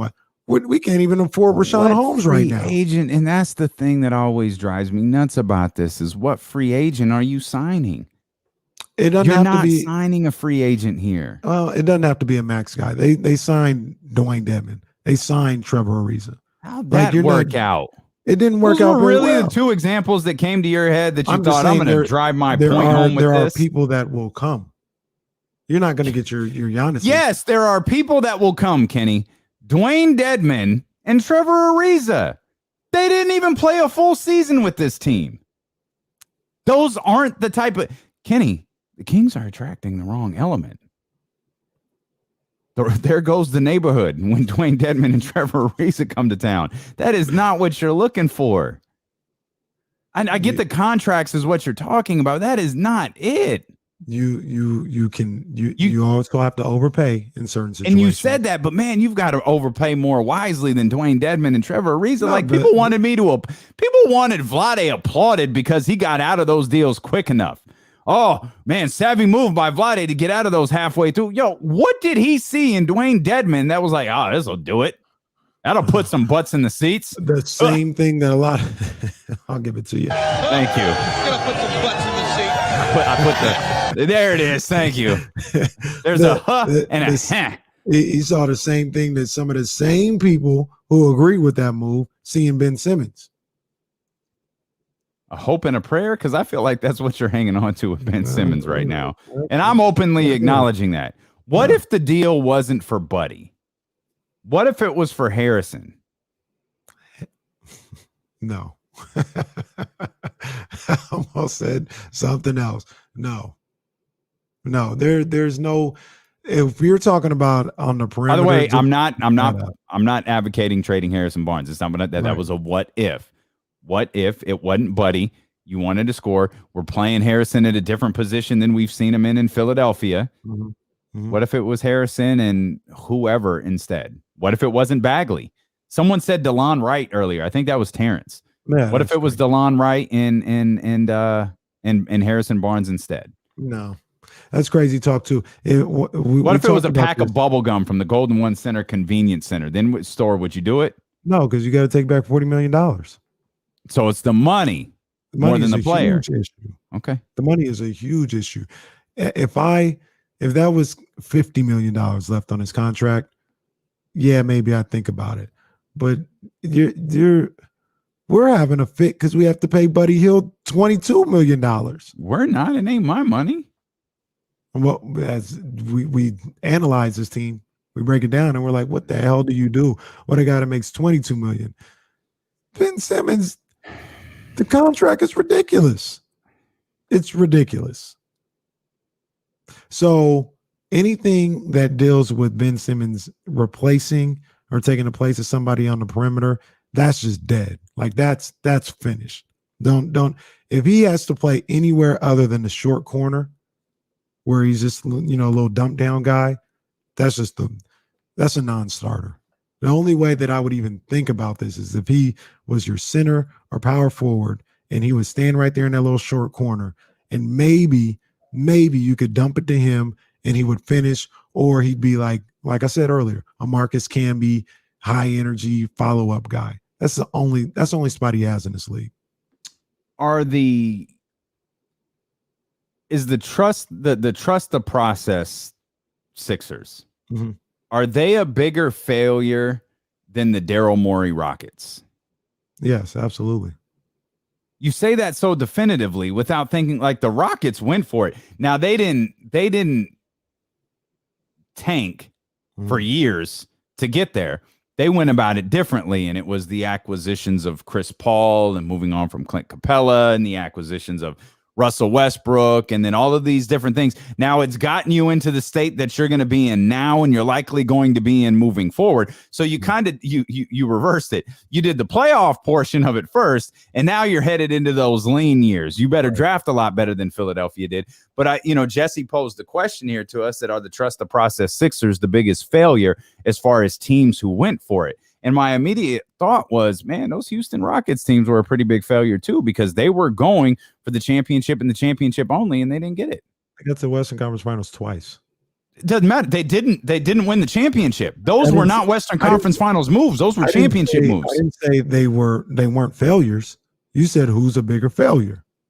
Trust the process team. They were the number one seed. It might not even be able to be told yet. They lost 3 games at home. If Houston stinks for the next 5 years, I'd argue it was Houston. I don't see how. The trust the process, like it's done for the Sixers, the trust the process Sixers. That's dead. It's over. Mm-hmm. We can evaluate them and what they did. Well, the Daryl Morey Rockets are done too. Yeah, but they already have achieved more than the trust the process Sixers. But not what they wanted to achieve. Have they achieved more or no, less? Achieved more than who? Philadelphia? Yeah. Yes. Achieved what they wanted to? No. That was the question. Are they bigger? Is the trust context process is a bigger important. failure? Like the trust process had the same goal. They had the same goal. Win a championship. And they both failed. And they couldn't even, but who got further? Yeah, they both failed. So they got bounced in a round later, and that makes this whole thing better? I agree with you. They both failed. But you guys, who achieved more? Literally, the Rockets achieved more. I wonder if there's a common denominator between the two. Yeah, well. Though it's not his fault. Yeah. It's not his fault. Well, I'm just saying. Hey, I'm just saying. Well, I'll also say it's this. Not. It's not. Let's be fair. It's not Daryl Morey's fault. The 76ers version. He's only been with them for 1 year. You just outlined the process has been. What was it, like 8? Yeah, 8 years. It's not on Daryl Morey. I'll even. I mean, this may be a loser's argument, but even the Rockets could say we were up 3-2 in the finals, and our second best player got hurt. Yeah. Sixers were just there. They were just there, just failing. There. Sixers were up too. They were up 18 points. They were up 26 points. And I got a doc stat. You want to hear it? No. I don't want to hear it. You could tell everybody else, but I'm not listening. Doc Rivers, his 2020 playoff exit. Game 5, blew a 16-point lead. Game 6, blew a 19-point lead. Game 7, blew a 12-point lead. 2021. Doc Rivers blew an 18-point lead in Game 4, blew a 26-point lead at home in Game 5, and Game 7, he lost at home to an opposing player who's the best player on that other team went 5 of 23. Jesus Christ, Jackson. Damn. He's the common denominator. Leave that man alone. Man alone. So, yeah, I mean, they were both. By the way, speaking of, shout out to Monty Williams, Nate McMillan, and Ty Lue. Oh, yes, absolutely. And once again, let's reiterate Ty Lue. And we'll shout out a guy who might have saved his job, too. We'll get to that in a second. Go ahead. I was just saying, shout out Ty Lue, man. You know what I'm saying? Yeah, you showing Ty Lue some love. I like it. Hey, absolutely. Ty Lue he's done a great job. He's done a great job this year in Los Angeles. He's done a great job in these playoffs with being able to make the adjustments, man. Big ups to him. Yeah, the Clippers have done a hell of a job. I hate that story kind of got buried. So much has happened since Friday, but, the Clippers going on to the Western Conference Finals, they got the job done. We saw a big time performance from Paul George and that crew right there, getting them. Well, they got him. The Paul George performance got him to that Game 7, and then Terrence Mann in Game 6. Sorry, and Terrence Mann. All I could think about that as all of that was happening was, and I told you this Saturday, Terrence Mann played 1 minute in Game 2. That's when I was on Ty Lue's head. No, don't get it twisted. I wasn't saying if you put him in, he's going to score 39. You saw the look in his eye. You saw the look. It's true. I was with Kenny. He was telling his boys. He was like, Terrence Mann's going for 40 tonight. Like, I see it. I could see it in his eyes. That's probably what LeBron was telling it. That's probably in 10 years when we get a video on the Terrence Mann game, LeBron's going to be on video. Oh, man, I knew. Like, I was telling my boys, Terrence Mann going for 40 tonight. Like, you can see it, man. He had this look in his eyes. Yeah. I had the same thought. I watched the whole game. Yeah. So, okay. Oh, man. Hey, but look, man, Ty Lue pressed all the right buttons, and I got to salute him. He's been phenomenal in these playoffs. You take it back to what he did with Cleveland. He made to the finals, 2 straight times? 3 straight times? 3 straight times. I think it was 3 because David Blatt was only around for the 1.5. 3 straight times. He's gotten the Clippers to their first conference finals in franchise history. And somebody mentioned it earlier in the weekend about Ty Lue. I wish I could remember who it was, but they were basically saying Ty Lue may be slow on the draw sometimes. He may look at things in a series and it may take him a little while to figure out what it is. But the one thing that's going to happen is you're not going to fool Ty Lue twice. That's not going to happen. He's going to see what's going on, and he's going to make the adjustment necessary, and he's going to force you to figure out something else. And he's right now, he is a whiz at that. And that's why I look at this Phoenix situation, and I'm not saying it's okay for them to get down 0-2, but he'll see what's going on and what Devin Booker did and what some of these other guys did. Then he'll make an adjustment, and it'll be up to Monty Williams, Devin Booker, and all those other guys to make the necessary adjustment after that. As you were saying that, I just picked up on something. All this praise for Ty Lue, which I love. Mm-hmm. Who has he spent the most time with as an assistant? Has it been Doc?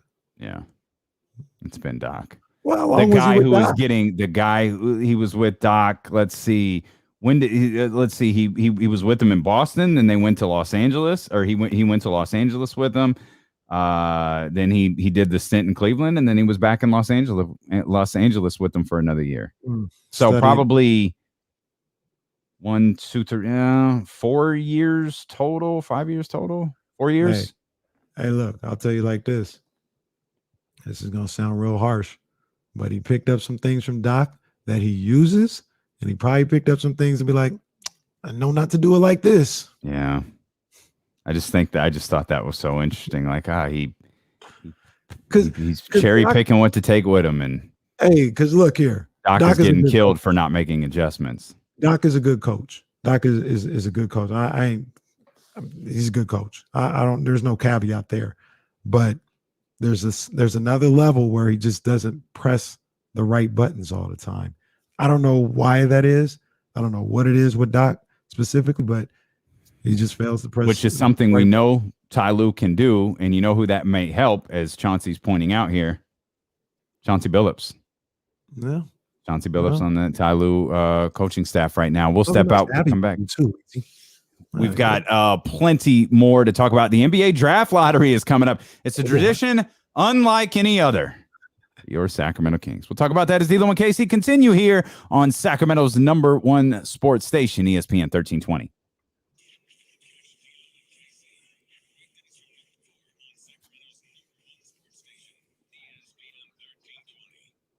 Hey, KC here, and I know everybody is talking about refinancing their homes, taking out equity, or getting mortgages because interest rates are currently below 3% APR. Before you go to your bank, you need to go visit GoCityCenter.com today. All right. I know my broker over at City Center Financial is looking out for me and trying to get me the best rate possible by comparing offers from many other banks. So making sure that I get the best deal. Your first step to refinancing or buying a home, it has to start at GoCityCenter.com. That's GoCityCenter.com. At City Center Financial, you are in good hands with experts that have been successfully helping families with their refinance and home buying needs and goals for over 20 years. So if you're thinking about refinancing to fix your home up or take out some of that equity, you have to reach out to City Center Financial at GoCityCenter.com. That's just a must. Rates could rise soon. So now is the time to get a free consultation with an expert at GoCityCenter.com today.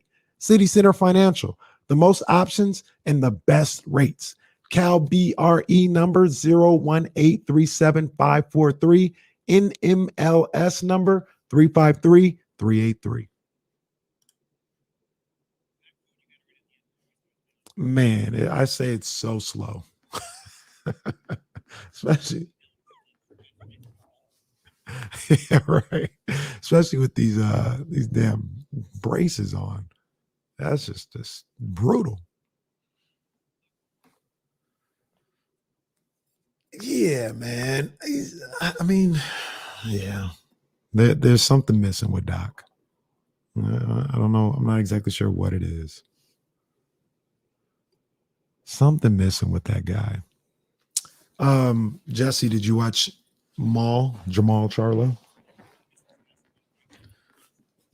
Yeah, man. It was I think he almost knocked him out a couple of different times. He punched himself out, never really recovered. And oh boy, it was pretty tough. Like, it got pretty clear after a while. Like, Charlo dominated the fight. Like, he won virtually every round. But it got to the point where it's like, well, this guy's not going to get knocked out. Like, he going to be there. And that's kind of what happened. Yeah, Ramsey anyway did it again. I got to watch the fight. But, yeah, I already took dude out in the third round or whatever, some body shots. They lined up a dope little fight PBC did with Nonito Donaire and this dude Casamayor, like out of the Philippines. That got lined up for August. I want to see that boy Casamayor fight Nonito Donaire. And I don't even like those little dudes like that, but I want to see that fight. Oh, Damien's back, guys. Shoot, you can do whatever you want to during the commercial break. I ain't gonna get in trouble for that.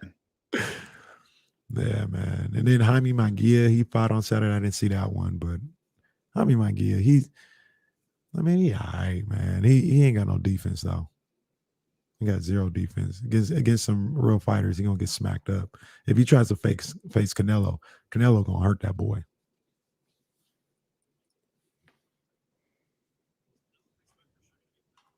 That's the plan. We'll see what happens. That's the plan, but they gonna have to figure out this. Well, Canelo's gonna have to not do the zone thing. He's gonna have to be like, all right, I am a free agent. I'm gonna fight on Fox pay-per-view or whatever the case may be, and then they can make it happen. But if he don't do that, and if he tries to lowball Caleb Plant said I want 10 mil. And I think heard about that. What is he, 60?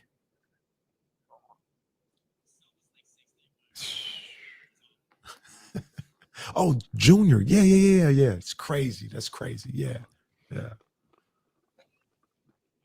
Junior's trash.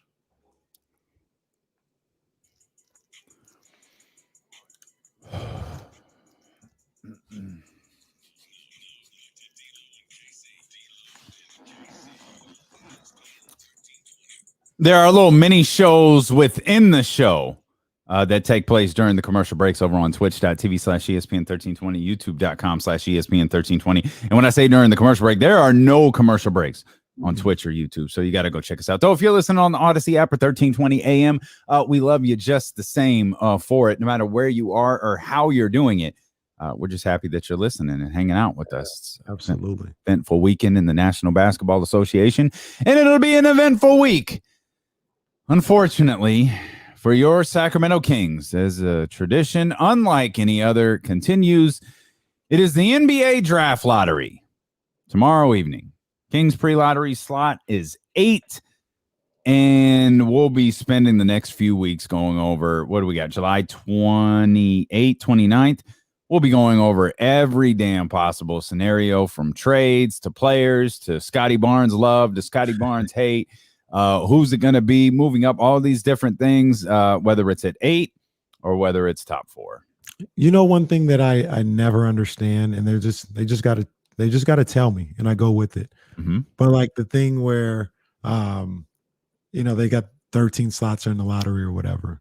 And then if number 12 is like out of place, like the team that was supposed to be 10 ends up falling back to 12. Mm-hmm. They'll be like, this means the Kings are in the top 3. How? How the hell did we get there? Well, I think the only time that matters is if they get to 8 and the Kings haven't been called.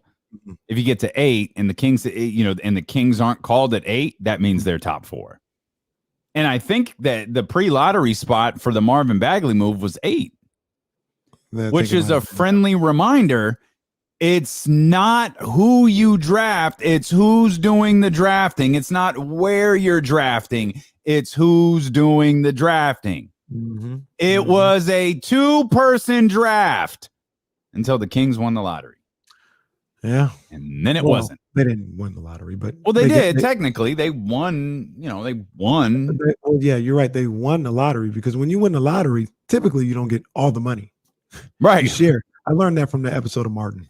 And with the announcement of the number 2 overall pick, we did not get all that money. But look, and the this IRS came in. Uncle Sam was like, "Hey, come here. I'm gonna need half. I need all of that. I'm gonna need half his eligible games for the next 3 years." But even with that, and I know this is just silly, but even when they're not selected at 8, Okay, why can't they be 7? It always no. With that, the Kings are guaranteed to be in the top 3. How? We can't be 7? That's how the balls. That's how the ball bounces. That's how the ping pong balls. You say how the ping pong ball bounces. It's how it goes flying out of that little chute thing. So with tomorrow, and we'll talk about this tomorrow, but what we're looking for is if the Kings aren't selected before 8, and if they're not selected on 8, that's what we're hoping for. We're and not saying that you said this for sure, but they're not on 8. They're in the top 4. Yep. That's it. That's it.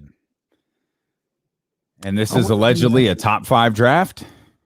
So let me ask you this. Okay. Would a team that's slated to possibly be in the top 4, would that have to be the team that is in 8 or 9 or wherever? No, it means they fell out. One of the top 4. It's not like they switched spots. Yeah. So like if the Kings, because you can, don't ask me to explain the lottery. All I know, like it better when they have frozen envelopes. I know that the percentages have changed. Are they 9? I thought they were 8. The chat's telling me. Why am I thinking? Oh, they had a ping pong ball shoot for Chicago. 8, 9, and 10. That's right. And the Kings, Chicago and the Pelicans. The Kings landed in the middle, so it was 9. You're right. Thank you for that. It was 9, and I think New Orleans was 10. So maybe it was Chicago that was 8. Yeah. So yeah, if they call the Bulls at 9, woo, it's about to be lit. Woohoo! Let's go. Yeah. And then they'll just call the Kings at 9. Yeah, and then they'll call that. Call them at 9. And it was like, hey, you need luck, man. That's what it is. It's luck. Monty McNair representing the Kings in the lottery. Thoughts about that? No, it's fine. Monty McNair said, "We'll do it live." Let's go, Monty. Get it in. Live. Do it myself. That's fine. He's just going to go there to assure nothing gets messed up. I'm good with it. Though I don't know what can possibly get messed up. He's not in control of anything.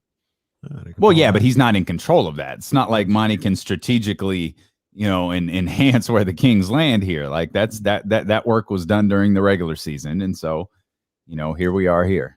The part that will really suck is if like New Orleans moves up or Chicago moves up. That'll suck because those were the 3 ping pong slots, which means that would have been our spot. And it would to me, I get what you're saying. It would really suck if New Orleans moved up. It'd be awful. It'd be what more luck do they need to fail at? Please. It wasn't no luck that landed New Orleans there. Remember, New Orleans was run by the NBA for a minute.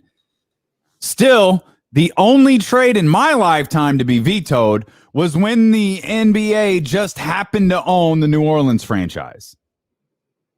Well, I mean, from everything that I hear, it was Dale Demps. Was that who it was? Oh yeah, David Stern trashed Dale Demps. Yeah, well, Dale Demps trashed him. Dale Demps said, "All right, I agree to this deal," without talking to his owner first.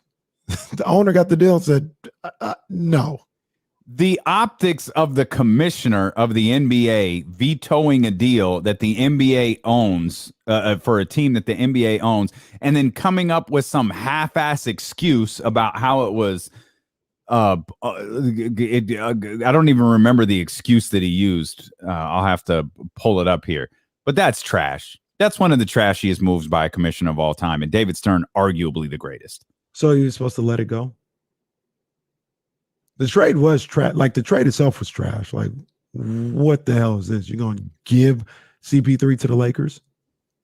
I thought it was that. Well, no, that's not true. That was a deal that New Orleans had. It was like Odom and Gasol. Yeah. So in 2021, it's like, yeah, that was Odom and Gasol. Back then, that was a much bigger deal. Did the Clippers Did the Clippers give off a better deal? The Clippers gave off Eric Gordon, who at the time was like, that's what you would trade Chris Paul for, right? Like trading Chris Paul right now for Odom and Gasol, and I get what you're saying, where they were really good at that time, but it would be like, Let's see. What's a good comparison here? It would be like the Mavericks trading Luka to the Lakers for Kuzma and Schroeder. We'd be like, come on, man. Under terms of the deal, the Lakers would have sent Gasol to the Rockets. The Hornets would have received Odom, Kings legend Kevin Martin, Goran Dragic, and Luis Scola.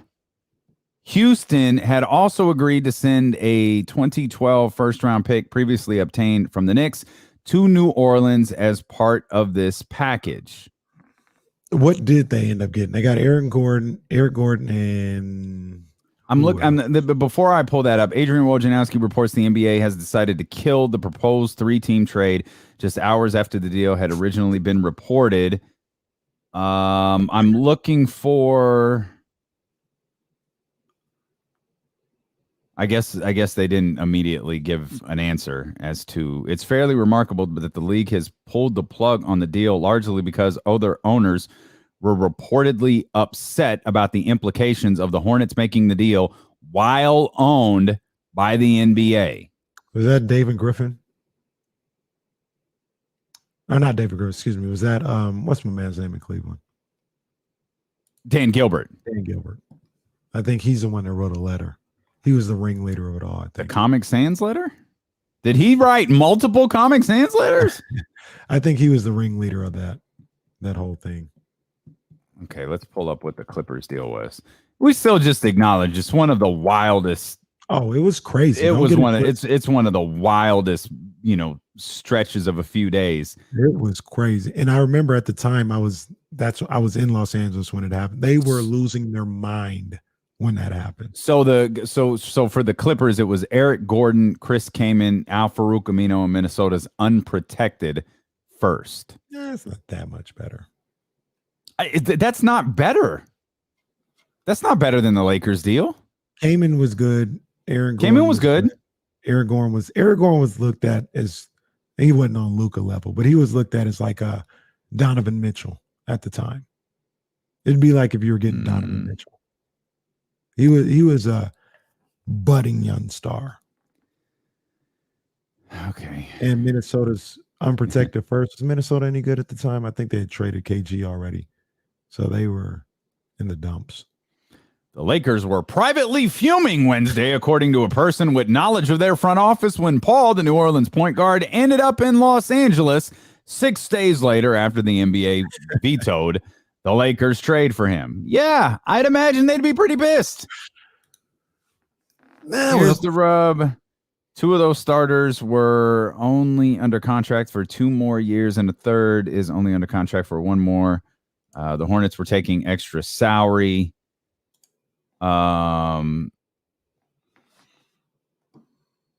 Okay, well, here, frankly, irresponsible in the way the media utterly ignored the realities of the fallout of the trade and the fact that David Stern was right.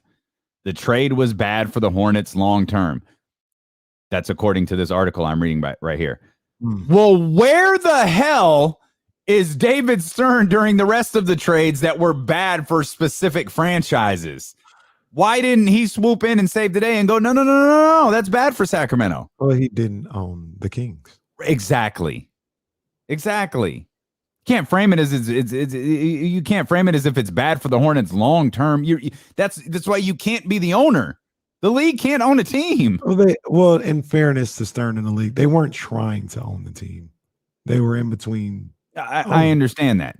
And it just so happened that a deal for the franchise's biggest star was done on the watch of the NBA as the go-between owners. You listen to D'Lo and Casey on ESPN 1320. We're talking about this trade as if it just happened. Okay. The NBA vetoes a trade to the Los Angeles Lakers. It is one of the all-time moments, though. Oh, absolutely. Yeah, it definitely is. Let me try that again. You listen to D'Lo and Casey on ESPN 1320. KIFM West Sacramento, KRXQ, HD2 Sacramento, and Odyssey Station, and driven by Lashers, Elk Grove Dodge. Also live on Twitch, live on YouTube. Your chance to win $1,000 coming up 9 minutes from now. No, it's not 2011.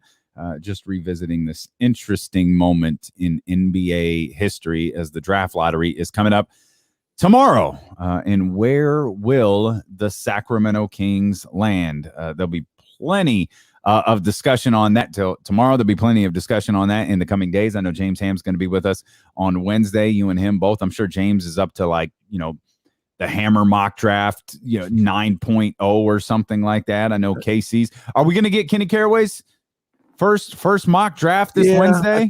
I think I might do a mock draft a week. Okay. Damn. Okay. That's hella weeks going up into the draft. Got like I'm 4 of them.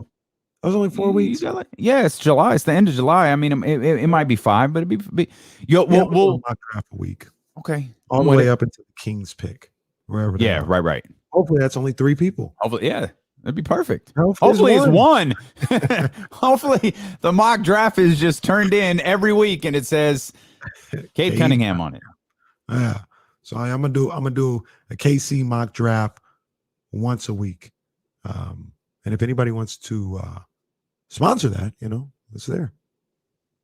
Call Justine. This week's I love that we always say just call Justine and Reagan. Okay, give us the numbers for Justine and Reagan. I don't know, dude. Like, call the office. What's the number to the office? I don't know. Do some work. Hey Siri, call the Odyssey building. You might have to say intercom. I don't know how Siri or Alexa responds to Odyssey, so you might have to ask to call intercom. But call, ask for Justine. Say I want to sponsor Casey's mock draft. Yeah, absolutely. Is there a scenario tomorrow that would disappoint you, or are you just kind of over it? Like it's just whatever. No, I mean, obviously I'll be elated if they, if they get into the top 4. But no, I won't be disappointed if they're 9. No. I mean, I got to believe in Monty McNair. Excuse me. So I'm going to continue to ride. Excuse me. Okay. Oh. Okay. Okay. Well, for those who are on the radio, Kenny sometimes forget we're a radio show. So when he puts something up on the screen and just goes, oh, okay. Most of you see what Kenny forgets sometimes is that we're actually primarily a radio show. There are far more people listening on the radio than watching on the stream right now. Yeah, so Kenny just pulled up a text from Black Bottles 916, who of course is McQueen and the Violet Fog Gin, and he replied, I got you if you need it. Like I can go ahead and be the sponsor. We could switch it up. We could do the mock draft sponsored by Luke Belair. Ooh. We could do the mock draft sponsored by the soon to be available Bumbu Cream. Oh man! Which, if you put it out in front of company, it will disappear. As this bottle that I'm holding on Twitch and YouTube is empty. Ooh. There ain't a damn thing in this bottle because I made a mistake of bringing it out in front. What a host, man. Salute to the host. I take that back. I didn't bring it out in front of company. I just poured me and Kenny some and put it back in the freezer. That's what I did. Like I never took it out for anybody. What y'all drinking? Oh, it's protein shake. We're washing our weight. Milk. Yeah, a little muscle milk. I would look. So if the Kings, if they drop back, that would be pretty disappointing. I fully expect. I hate to kill people's optimism. I fully expect them to stay where they're at. Yeah. Literally, the odds say that's what's going to happen. But they'll stay where they're at. They'll be at 9. They'll have a top 10 pick to work with and trade or do whatever they need to do. And see if maybe they can get somebody to bite. Yeah. But yeah, I'm expecting that. And I'm kind of draft well. I don't care where it is. Just make the right pick. That's the other thing, Damien. I know I talked a long time about, being ready to package this pick and move on from it. Mm-hmm. And we talked about it last week. Mm-hmm. I'm not sure if I see that type of scenario out there. I'm not sure if I see somebody out there that is worth giving up a top 10 pick in this draft. Realistically. So to tie the whole day together, no Ben Simmons. No, hell no. Hell no. That's come on, man. Ben Simmons is better than the number 9 pick in the draft. Yeah, I don't know about that. Kenny. But it's amazing that people are like, to me, it's amazing that people are like, you're crazy if you wouldn't trade your first round pick if it was 8 or 9 for Ben Simmons. Absolutely not. Okay. Scotty Barnes or Ben Simmons? I'll take Scotty Barnes. I'll take my chances. Wow. At least Scotty Barnes has an opportunity to improve. Ben Simmons ain't Ben Simmons. What do you always say with Marvin? He's 22. He's 22 years old. Ben's 24. Ben Simmons has shown no signs of getting better. Marvin Bagley has shown signs of getting better. He just can't stay on the floor. Why do you hate Ben Simmons so much? I have no problem with Ben Simmons. Oh, except that his game is frustrating. Like I wouldn't trust him as far as I throw him, as far as leading my franchise or being part of my franchise. Why are you throwing Ben Simmons? That just goes to show how much you hate him. That's why I don't even know why you're even contemplating throwing him. But the 76ers are out. The Suns, Clippers, Bucks, and the Atlanta Hawks, who were kind of they're kind of the reason the Philadelphia 76ers are out. We could blame Ben Simmons. Y'all can blame Doc Rivers if you want to. Nate McMillan and the Atlanta Hawks have done a hell of a job. They're now in the conference finals to take on the Milwaukee Bucks in a game that we really haven't talked very much about. The Bucks and the Nets on Saturday night, an epic Game 7, I think. And I have the exact number here. That was just the 7th Game 7 in NBA history to go to overtime. So there's a lot of different things that we could talk about. That Giannis, he shut everybody up. I had it on my soundboard. I'm slipping right now, but put some respect on his name.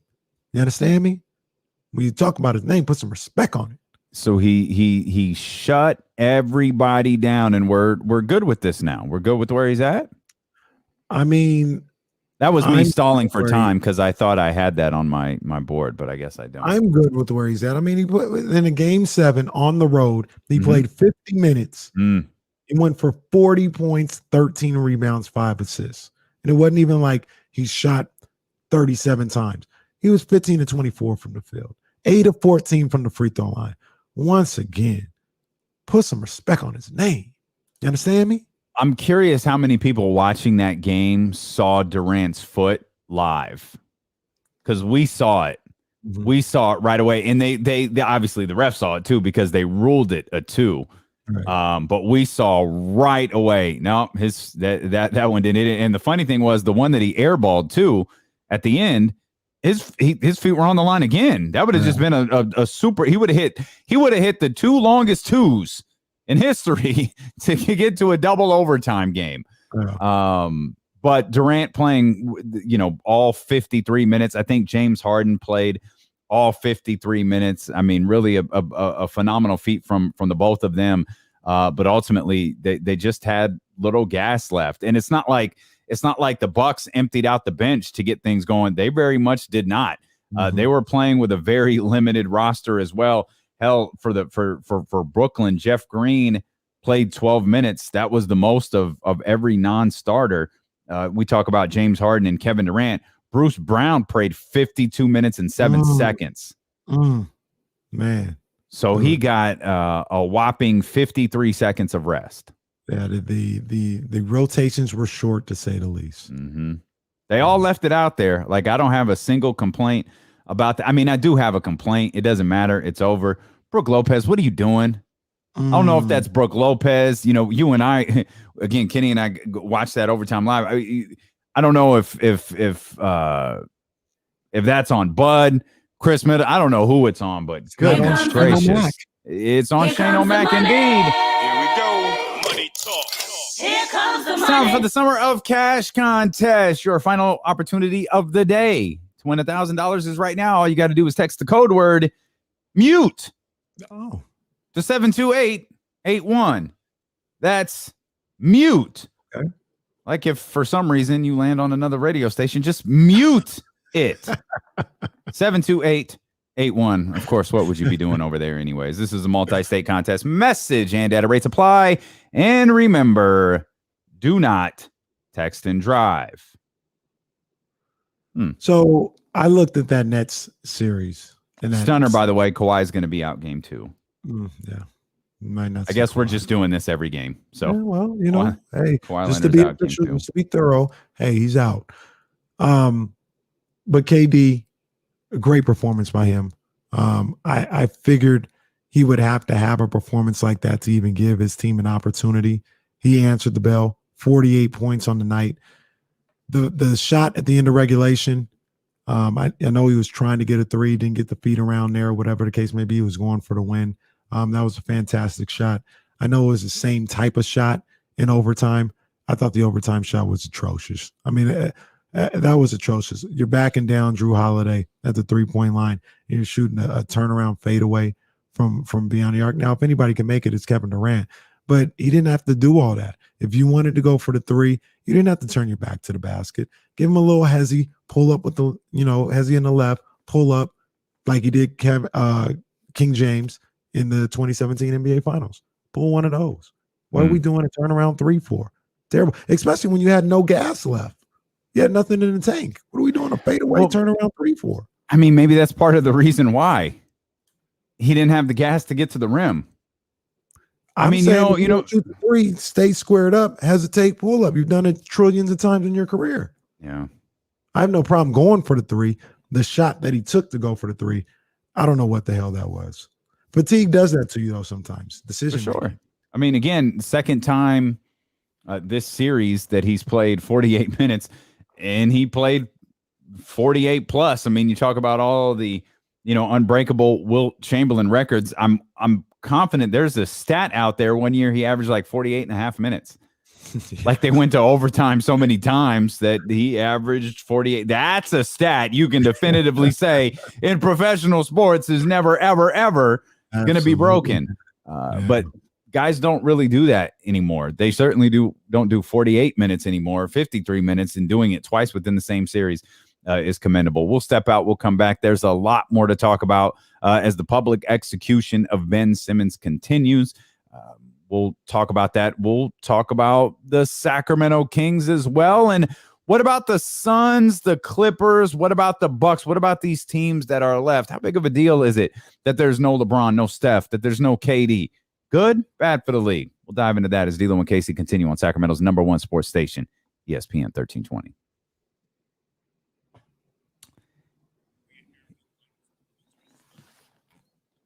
Okay. Is that Jesse's good buddy, Eric? Colin. That's right. All right, we'll get him. Got it.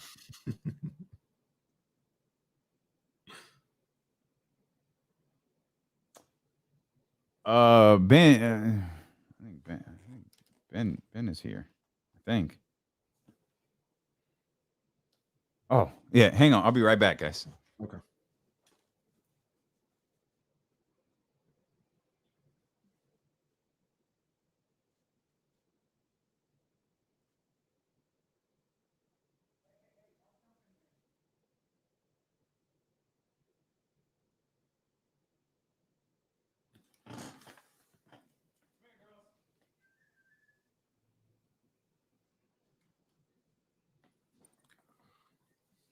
What's going on, everybody? What we talking about?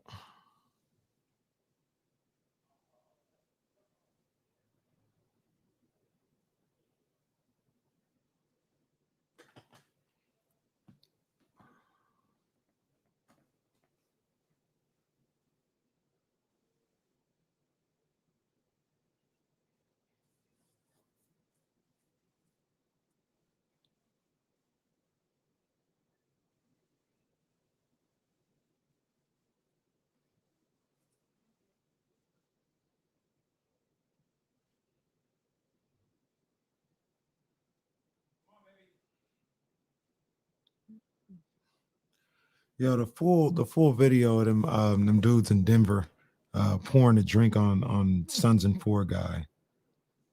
Yeah, they deserve the ass whooping they got.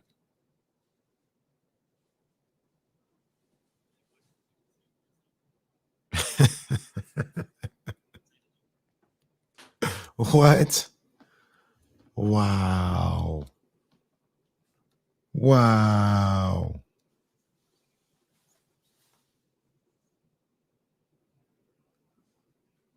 Let's go. What's Hey, good? hey, hold What's on, good? hold on. What's good? Hey. You know what it is? We got oh, your boy got the black bottles at like, hey. You know your boy can't wear a hat, so I'll make sure you get that. Ooh. Yeah. Black bottle that. boys. I like that. Yes, sir. Oh, for sure. Yeah. Ooh, look at your boy. Look. Boom. Official. I'm gonna sweat. I gotta turn the fan on. I told you I'm gonna be playing it in July. I'm gonna be wearing that thing in July sometime. Messing around. Please believe here. that. Please believe that. Mm-hmm. I don't know why mute. Y'all saying mute didn't work. I pull out the list of words. Jesse, do you have the list of words in front of you? Yeah, it's the right word. I'll let them know that. I don't know. I saw that video, man. That's cold. That's called ADK. That's how it felt, though. That's how it felt. Y'all are texting mute, right? M-U-T-E, mute. Yeah, that's the right word. Yeah. Friends forever.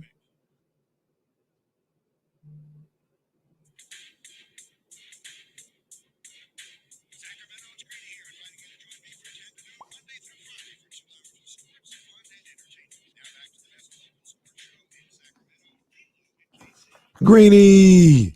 KC was legit. Got a black bottle boy up in here. Yeah, I'm official for those who are watching. Official. I finally got in the cool kids club here. You could see he got his Rigma jacket. Rigma's together forever. Well, what's great is that you were just singing the Zack Attack song during the commercial break. Which so you know about that. Of course, I ain't gonna pretend like I ain't. It's forever. Yes, we will. Yes, we will. Yeah. I love that Zach became a prima donna and the whole thing kind of blew up. Like that's just spectacular. Just absolutely spectacular. This is good storytelling there. If the NBA season was a Saved by the Bell episode, would this be good storytelling? That's phenomenal. Segues there. Suns, it would be good. Clippers, Bucks, Hawks. You've got some stories there with the Clippers. Mm-hmm.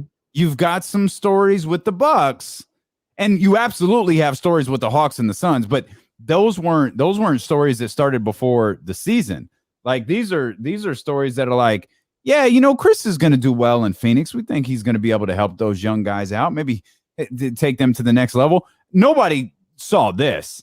Even when this team was winning games and even when they were the top seed in the Eastern Conference for a couple of days or whatever it wound up being. Mm-hmm. Mm-hmm. Even after the playoffs started, a certain partner of mine, they're not a title contender though. Right. Now it feels like Phoenix really is a title contender. And Devin Booker is playing out of this world. He is absolutely playing out of this world. And they won game one without Chris Paul, who is a guy, at least myself, has been like, it's all his doing where they've gotten to this year. They didn't have him. No worries. They went out, took care of the Clippers in game one. Like you mentioned, Devin Booker, 40-point triple-double. So nobody saw this coming. And if they tell you they did, they're lying. Chris not being there and you seeing the performance that you saw from Devin Booker with the 40, 13, and 11, he scored or assisted on 49 of the Suns' 63 points in the second half. That's 78%. How much it's impossible. And by the way, Paul George, another really good game. Yes. Paul George had a really he had another really good game in game one. So, but I'll ask you, how much of what we're seeing from the Phoenix Suns now, even without Chris Paul, how much of that is still because of Chris Paul? like helping build confidence into these guys. And I mean, Devin Booker's always been a confident player, but now he's on a different stage. And of course the camera catches it. And we all learn later what was happening, but DeAndre and Devin Booker, FaceTiming with Chris Paul as they're walking back to the locker room.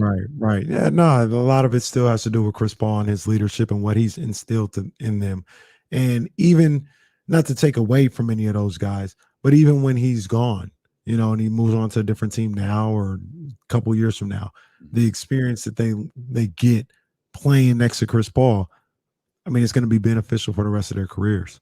So, he still deserves credit, but I know you're not doing this, but I'm not going to take away from the way they executed yesterday, man. Them boys on the court, they were on the court, they had to execute and get things done, and they did it. Even if Chris Paul instilled stuff in them throughout the year, they actually got it done yesterday in game 1. They take a 1-0 lead.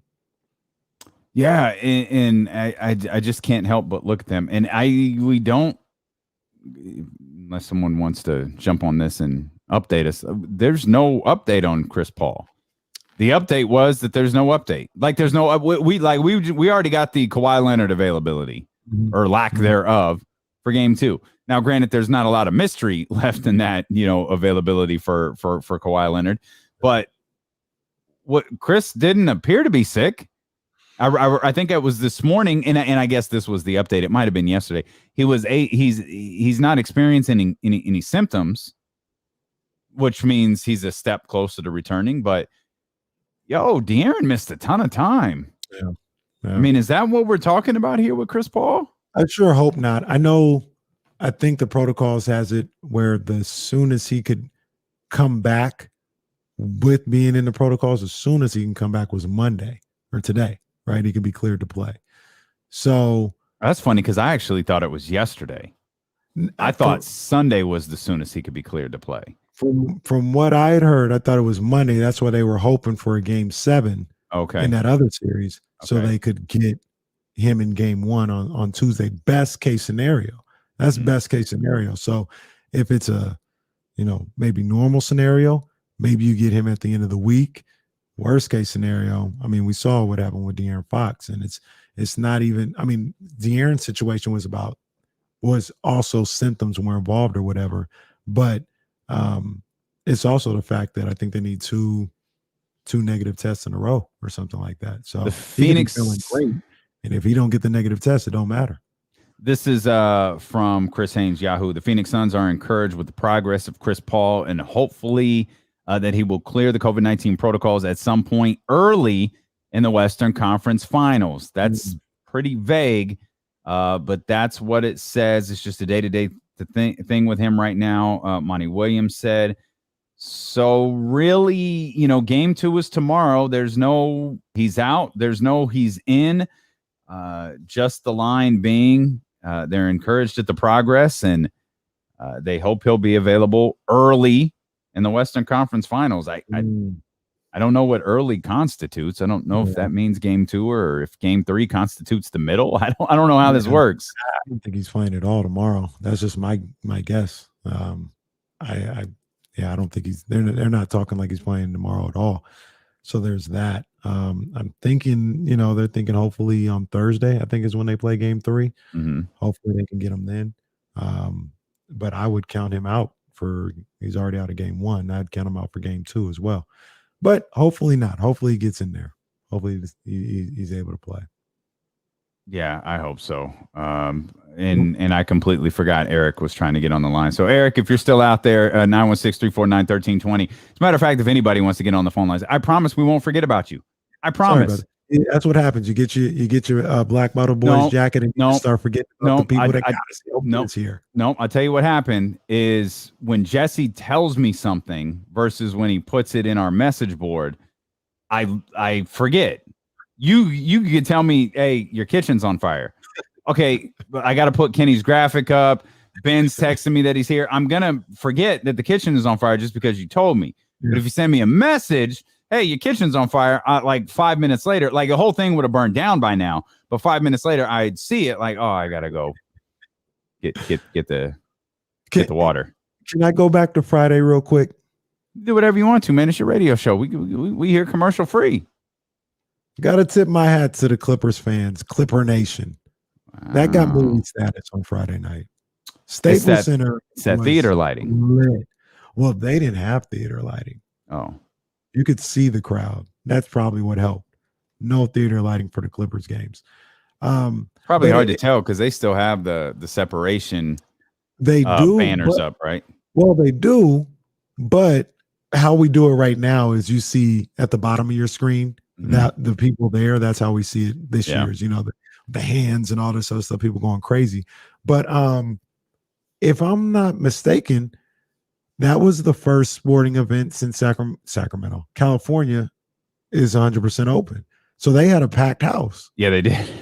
They sure did. I think Mike Brink mentioned that. He was like, perfect timing. They were able to get everybody in here. So they went with about probably 16-something thousand in there on Friday night. And it was one of those great playoff moments of all time for them making their first conference appearance and then coming back the way they did. And Staples Center it reached movie status on Friday night. Yeah, that was such a phenomenal watch that night. And I guess that brings up another question. Like, so the Clippers advanced. Unfortunately, they lost game 1 to Phoenix. So everything they accomplished on Friday kind of gets buried on your radio show Monday. But applause to them. Applause to Paul George for getting the job done without Kawhi Leonard. We talk about reshaping narratives on careers. Well, Paul George, I think, has reshaped his a little bit with this performance. He was playing really, really well with Kawhi Leonard. He's played even better without Kawhi Leonard. And even in the game 1 loss, he was phenomenal. He was really, really, really good. So I think some of these taglines, these nicknames that, maybe he kind of brought on himself. Like when you give yourself a nickname and you can't live up to it. It's one thing if somebody else gives you a nickname. It's one thing if a reporter in East Lansing says, man, you're like a magician, man, you're magic, and you don't live up to it. That's not your bad. That's the writer's bad. Right. But when you go to a press conference, say, oh, y'all don't know about playoff P, and then you stink, you kind of open yourself up to a whole bunch of jokes. And I think last year, he opened himself to a whole bunch of jokes. This year, he's been able to erase all of those and be that player that we've talked about Paul George being for all of these years in the postseason, not just in the regular season. No, y'all don't know about billionaire Caraway. Speak it into existence, buddy. Speak it into existence. No, I didn't say millionaire. I was going to say, I was going to say, maybe it'll happen. I was going to say, I love that you bolted right past millionaire and went straight to billionaire status, man. I'm with it. That's solid work. Paul George. I've always liked Paul George, man, for whatever reason. I don't know, because when in Indiana, I wanted LeBron to always win, whether it's with the Cavs or with the Heat or something like that. So I wanted LeBron. So I wasn't really rooting for him then. But when he went to OKC, he got with Russ. I liked him there. And then he comes to the Clippers, and I liked him there. He's, like you just mentioned, he puts his foot in his own mouth sometimes. He says some things that just makes you scratch your head, like, what are you talking about? But I've always liked his game, his skill set, and to see him do what he was able to do in games 5 and 6 of that Utah series. I love seeing it. He tried to do it again yesterday. I was sitting there definitely rooting hard for the Clippers, all right, like they played downtown or something like that. I was going for the Clippers, and they weren't able to get it done. But I'm anxious to see if Paul George can be that guy in this series, match up with Devin Booker, and maybe exceed him a couple times. Is Phoenix on movie status? Phoenix. I know you hate. Good. I'm not gonna lie. Maybe there's implicit bias there. Yeah, that I think just so. Can't give them movie status. You can't. You ain't been around. Yeah. You ain't been around. And then all of a sudden, now Phoenix, these fans, they got to chill. They want to fight people all the time. Oh, yeah, just leave it out there. Just let that sit. You got to chill in the stands. DeAndre Ayton play, or in the concourse. Just chill, period. Just relax. Go watch the game. Like, no matter how much money you spend on jerseys, you're not on the team. Like, you're just not. Like, it's cool that you're going there to the sport, but go support. Rock your jersey. But all that extracurricular stuff, man, some of y'all gotta some of y'all, as if the whole Phoenix fan base is listening, y'all need to chill. DeAndre Ayton, he was 10 of 14, his 11th straight game shooting at least 50% from the field. That's tied with Amari Stoudemire for longest streak in Suns history. Lost in, I think, the Chris Paul stuff, lost in the Devin Booker stuff, is the fact that DeAndre Ayton has been really good in this postseason as well. Yeah, he's done a really good job out there and providing that spark, that third scorer sometimes, that inside presence as well. We'll be talking a lot, obviously, about the Suns and the Clippers moving forward. Of course, we'll be talking a lot about the Bucks and the Hawks. That series gets underway tomorrow. We're working on getting Renee Montgomery on the show, owner of the Atlanta Dream and analyst for the Atlanta Hawks. And I'll just tell her, oopsies. I was a little bit wrong in my assessment of your team, but this is an interesting matchup. What do you say every time I leave the computer screen and you and the crew start talking boxing? I know one of the famous boxing and often used boxing cliches is styles make fights. Yes, sir. What type of fight is Milwaukee versus Atlanta? Milwaukee versus Atlanta is the young upstart, that's got a lot of heart, the underdog going up against the team that really should just jab them to death. So, okay. Milwaukee should just fiery and flash versus fundamental. Yeah, just use your jab if you're Milwaukee. Give them Giannis inside. Chris Middleton, they really don't have anybody to guard you. Trae Young, you're going to have your hands full with Drew Holiday. Drew Holiday knows what he's doing out there on the perimeter. They should just pound him inside, to be honest with you. Work the body. So jabs and work the body. When Atlanta pulls you in close, just punch him in the ribs. Yeah, figuratively, not like Phoenix Suns fans do, just figuratively. Giannis should have no problem against Clint Capella, and he should get him in foul trouble. And then it should be barbecue chicken for Tony Snell and guys like that. They're going to need some consistency somewhere. I mean, Atlanta showed you can make all the Philadelphia 76ers jokes you want to, and Ben Simmons and Doc Rivers, and Lord knows they have been made today, and most of them aren't jokes. They've just been assessments of the group there. But Atlanta, if nothing else, the thing that Atlanta can take away from that game 7 was we can win a game when Trae Young isn't playing well. Sorry, let me rephrase that. We can win a game when Trae Young isn't shooting well. And that has to be tremendous. That has to be a lot. That has to instill some confidence in them, because this whole postseason has been about Trae Young. Nate McMillan getting some love. The roster as a whole getting some love. Oh, Trae Young, one of those emerging stars of the National Basketball Association. The fact that he was 5 of 23. He had more shots than points. He had more field goal attempts than he did points. The fact that they walked away with a win, that's got to give him confidence, because I can see this Milwaukee series kind of playing out similar to the Philadelphia one, in that Philadelphia is a very good defensive team. You could knock down the scoring of the Atlanta Hawks a little bit, and you could have a couple of slugfests in here. You could. I mean, I probably should know by now not to doubt the Atlanta Hawks anymore. All right. But you're going to do it anyways. I think Milwaukee in 5. Okay. We'll have plenty of time to talk about these games and these series. But we don't have much more time to talk about like Utah and some of the teams that are done. Like when we look ahead, where's Utah going? Like we've dissected the hell out of Philadelphia. Right. We've broken that team apart. Anybody worried about Brooklyn? By the way, do we need to do we need to discuss where Brooklyn's going to be next year, or what they might pull off? Yeah, no. But Utah's like, is this it? Like, is this like what we saw where they finished? Is that where Utah is at? I know I'm typically a guy that likes, no pun intended here at all. You got to go through the process. You got to go through the heartbreak. You got to go through, growing pains, right? And Utah, they've had about 3 years of this. Donovan Mitchell's been in the league 3-4 years or something like that. And he's, they've gone through. Rudy Gobert was there or whatever. And part of me feels like, what could they possibly? Don't mind me, partner. Where we're on the radio, so don't mind me, partner.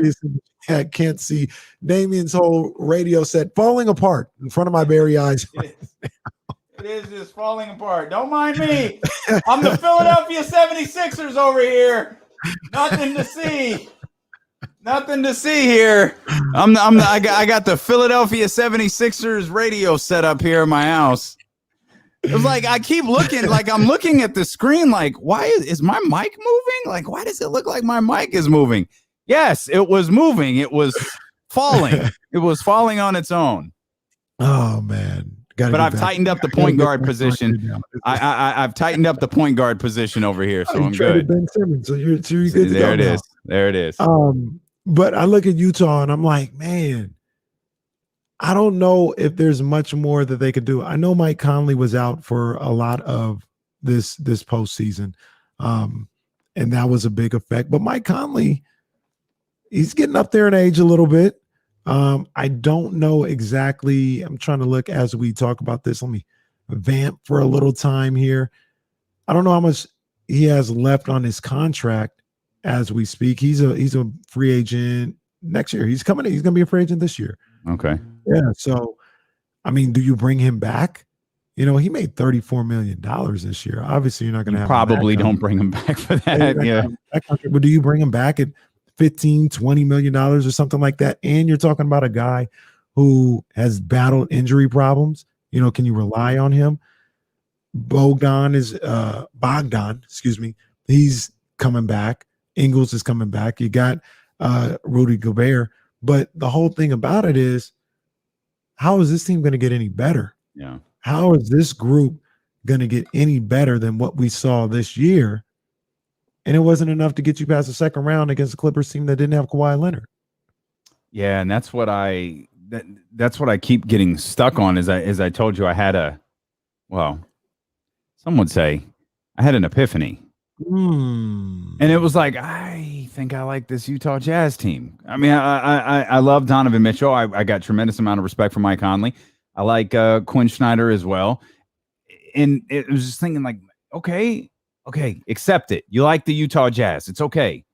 It's all right.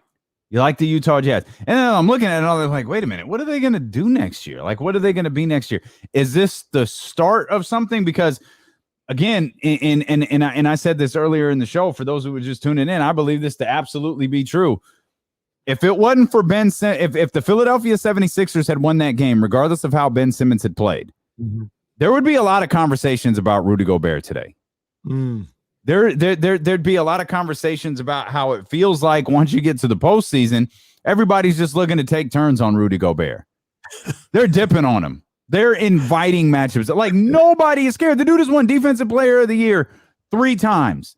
There is not a soul in sight that appears to be frightened by Rudy Gobert's defense. And so as you look at that and you go, well, is he going to get better? He's the Defensive Player of the Year. Like, what does this mean for Utah moving forward? And the thing that I just kept landing on, like I was texting, like Kamara called in earlier. I was texting with him like, Utah's young. They'll be back. Like, they're just getting started. Yeah, no, for sure. It's like, wait a minute. No, I don't think they are. Like, I think they're a very good team. They're Portland. I think this is as far, unless they're going to, unless they can get an acquisition along the way, a couple of key trades or something along those lines. I think this roster, where they're at, is where this roster can get them. Yeah, but the thing about them is they've locked up some of these guys already. Obviously, you got the Rudy Gobert extension, which is. Do you have those numbers? Yeah, those numbers are. Woo. That's crazy for what's the last number? Is it 45? 43. Well, from what I'm seeing right here, there might be another year after this, but 43 43.8 in 2025. Whew, that's a lot. He may have another year after that. Let me check real quick. He's got another year after that. That is at 46. There it is. That's what I was looking for. Million. He signed a 5-year, $205 million contract. That is a lot. But you got that. You got Donovan Mitchell. His extension takes effect next year. He goes from $5 million this year to $28 million after this. It's kind of like the De'Aaron Fox situation. Mm-hmm. Jordan Clarkson is locked up for the next what's this? 1, 2, 3 next 3 years at $12 million, $13 million, $14 million. Bogdan Bogdanovic, he's locked up for the next 2 years, $18 million, $19 million. Joe Ingles is $13 million next year. Royce O'Neal's $8 million, $9 million. So they've got money tied up. Yeah. And I'm not sure where they get better. I just really don't know where they get better. And you got a guy like you talked about in Rudy Gobert, who's not instilling any fear in anybody out there. So, I want to be fair too to Rudy. He's not like trash. He's not like he's a very good basketball player. Mm-hmm. But when you look at what happened in the postseason, which is, the last thing you remember is the best or worst thing, depending on how it went. They just went like he got dipped on. Now, getting dunked on, there's nothing wrong with that. Garrett Temple used to say, it means you're doing your job. Like you're playing defense. You're not worried about posters. You're not worried about memes. You're not worried about social media. You're doing your job. But nobody thought, man, I can't take it at the defensive player of the year. I don't feel like people win at Dwight. Orlando Dwight.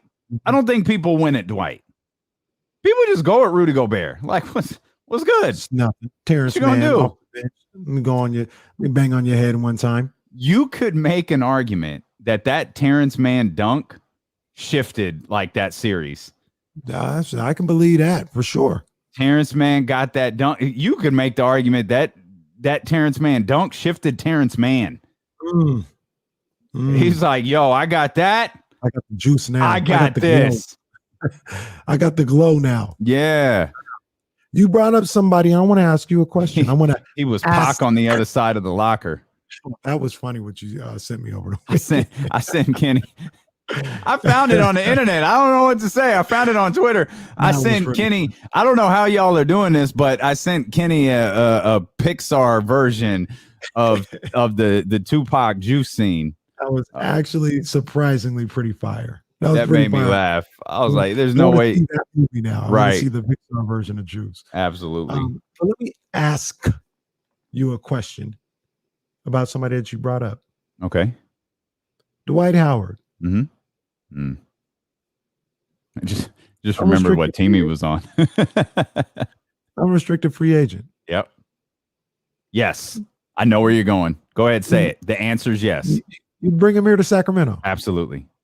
I would too. Absolutely. I would too. He was, and it would be interesting to find out.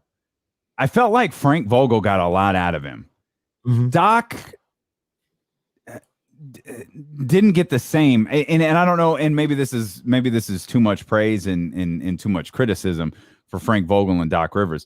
But I thought, and maybe there's probably there's probably something to the Kobe Bryant thing for Dwight Howard and getting back to Los Angeles and feeling like he had to essentially prove something to Kobe. He was very instrumental in them winning that championship.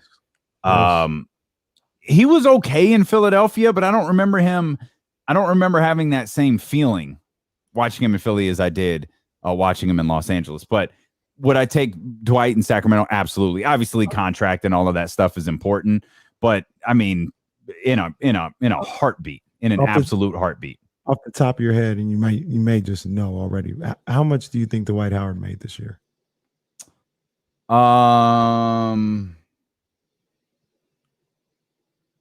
to 10.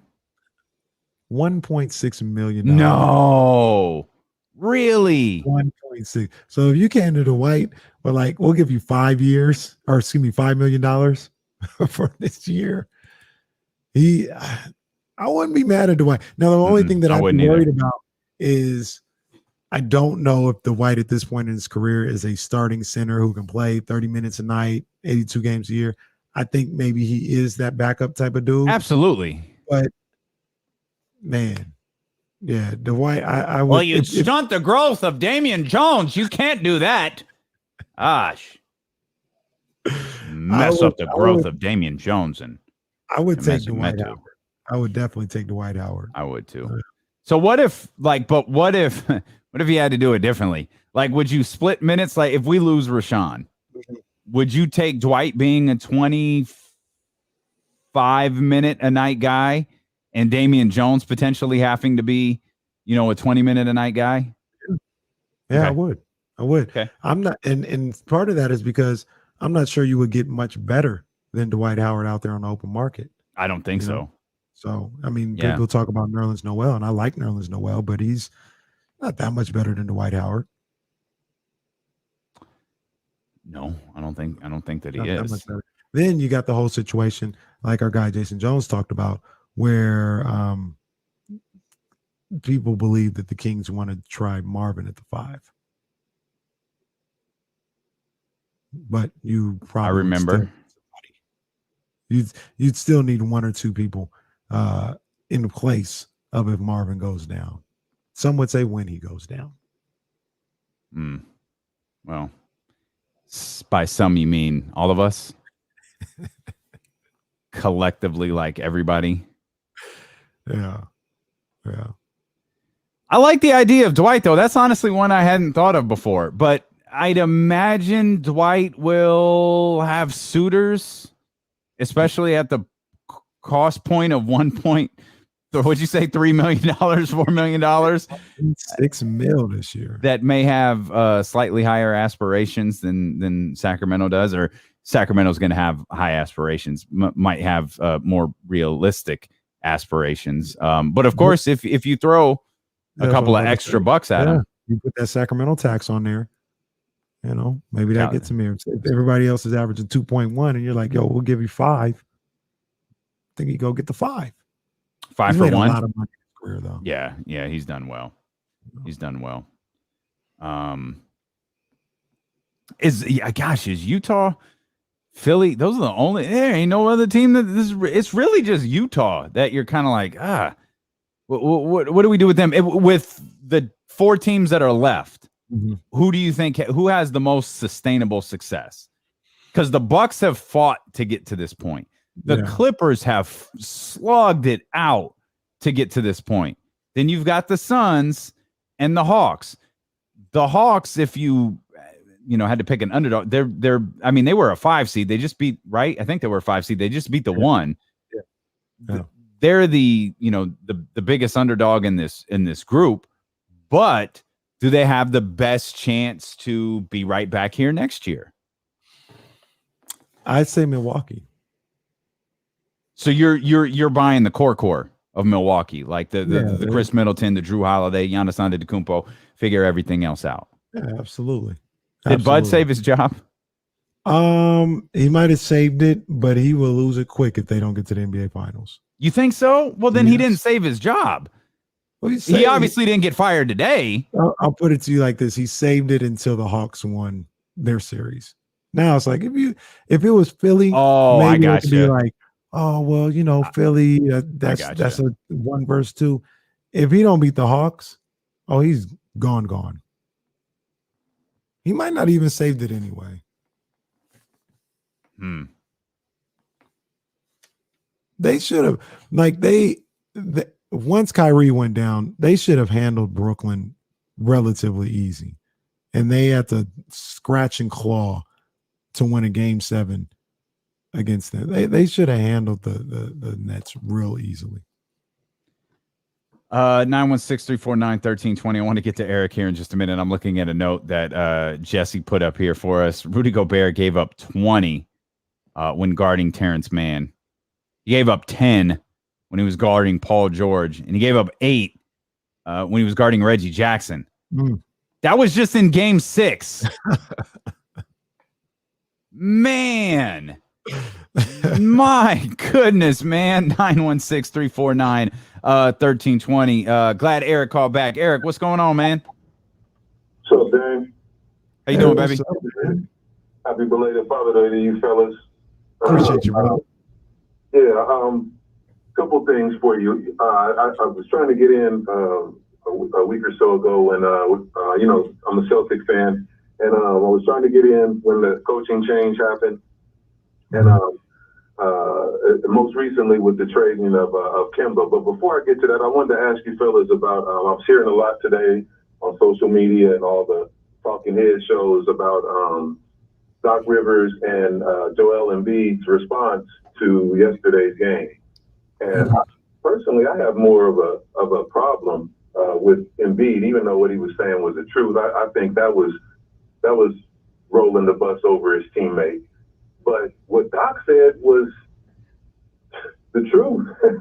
I mean, there was just an uproar because he said he didn't know, and no one knows. What was Doc's always been a straight shooter. He 8 or 9 years with my favorite team. Yeah. Always been a straight shooter. Doc's not gonna, do the coach speak. He's not gonna say what Luke Walton would have said or Brad Stevens would have said. Doc's gonna tell you exactly the truth, and I didn't have a problem with it. I mean, if you go 3 for 3 in the fourth quarter and 7 playoff games, no field goal attempts in the last 4, and you're all NBA this and all defensive team that. I mean, he did his defensive job on Trey 4-23, but and they didn't have Danny Green out there to stretch the floor and to give him some lanes to drive and so I mean I just didn't have a problem with it. I don't know if you fellas took umbrage to what he said, but it was pretty straightforward in my opinion. Yeah, I just thought it was interesting that he said it because he hadn't said anything. Oh, but you don't know basketball if you want to take he was so defensive of Ben Simmons the entire series, and then all of a sudden he gave what felt like his most honest answer of the entire playoffs. Yeah. But you wanted to throw something about the Celtics real quick. Oh yeah. And now I guess with the amount of money, maybe you guys can help me with this. With the amount of money remaining on Kemba's contract, is why they had to throw in a first. Is that right? Yeah, for sure. It was enticing. Okay. Yeah. Okay. I mean, I like the addition of Al back to our team. I don't know much about Moses Brown coming from OKC, but I think Al will provide that veteran stability and leadership. I don't know that Al is a vocal leader. And then the other thing is, I know this isn't the roster that will start the 21-22 season, but and maybe you guys can, I'll take your answer off the air. I don't believe Jason Tatum can be the best player on the championship team right now. Yeah. I think his scoring is all he does. He doesn't make other players better around him. Well, and we gathered that, and we appreciate the call, Eric. When you tried to trade Jason Tatum earlier in the season, when you called us and you we'll give you the response to the thoughts on the trade, you're gonna have to wait or another day because the show's over. Yeah, but I will. Well, before we get out of here, I want to talk about that Embiid thing tomorrow, because do you want these guys to answer questions or not? That's the question we're gonna have tomorrow. Okay. Well, there's a 20-hour tease for what's coming up tomorrow. Hit the thumbs up on YouTube. Hit the subscribe button as well. Twitch.tv/ESPN1320. Make sure you're following us there. If you missed anything, you can download the podcast wherever you get podcasts from. Just search D-Lib and KC and make sure that you are back here with us. It's lottery day tomorrow. Yay. It begins here at noon. Yeah, on Sacramento's #1 sports station, ESPN 1320. Holla. That's it.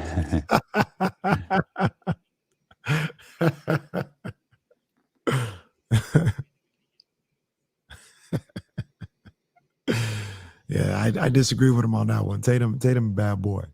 That's my boy. Tatum, a bad boy.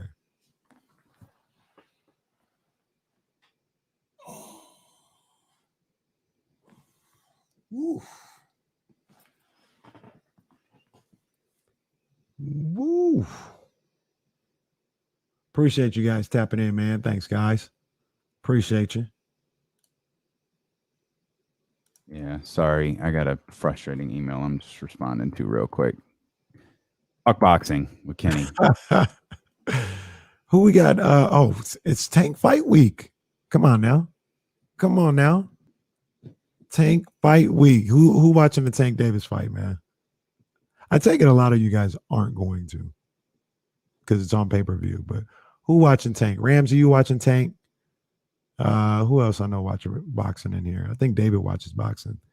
David, you watching the fight? Who watching Tank versus Barrios tonight or on Saturday? That's a dangerous fight for Tank. Tank a little dude.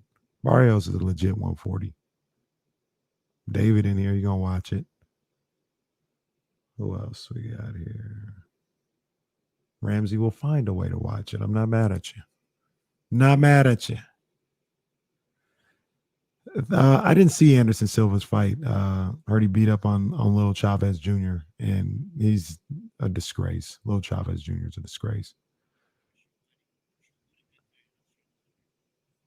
Silva was? Oh my gosh. Jeez.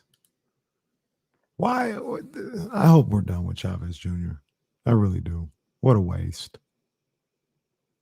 What an absolute waste.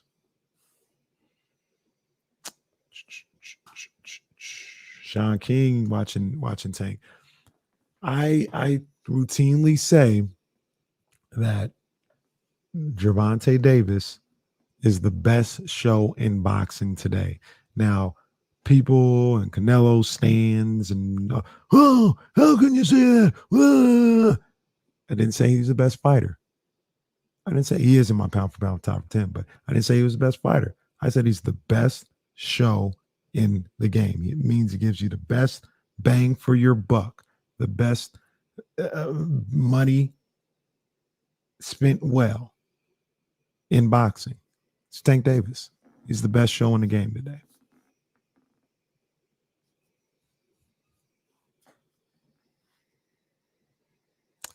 Anyway, he's a bad boy. This is a bad boy. The only thing missing with him is he doesn't give the electricity. Now, some of that has to do with the fact that they've been in a bubble basically this whole time. And then when he did his thing in the World Boxing Super Series or whatever, you know, they had the crowd or whatever. But he doesn't have that buzz like how Manny Pacquiao had a buzz when he fought. Anyway, doesn't have that yet. He could be getting it though. We'll see. We'll see. Terrence Crawford, no. Terrence Crawford is not a great show. No, he's not. First of all, he fights bums constantly. I need Terrence to do a little bit more. Terrence is super skilled. I like Terrence. I like Bud. You know what I'm saying? But I'm just disappointed in his career at this point. I want to see him get off of Top Rank, stop dealing with Bob Arum, and get on with PBC and do it that way, man. Bob Arum is killing that man's career. 100 likes today. That's what I'm talking about, guys, man. Appreciate you guys, man. Absolutely. Appreciate you guys. 100 likes. Y'all was in here today on a Monday, man. I mean, my gear. I was big on him earlier when he beat, what was it, Saddam Ali or whatever, when he was at 154 or whatever.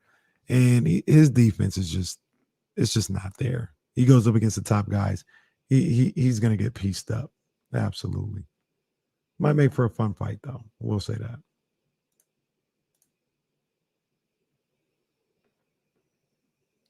Michelob Ultra. That's not in my it's not on my palate.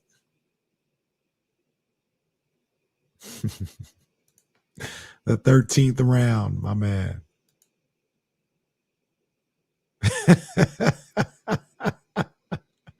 Rich says Damian probably has his earbuds on mute right now. No, I'm just fucking furious. Like I'm just angry about something that I have to deal with. Sorry. Oh boy.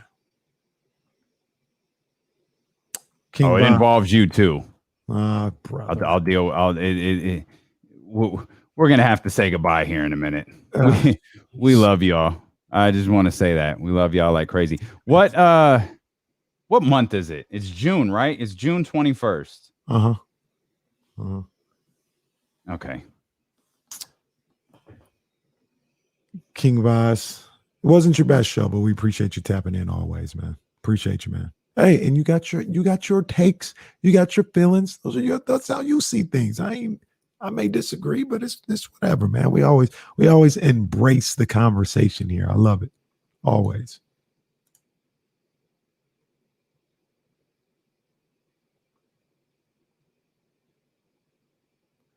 You don't see what I see every day like Warren G.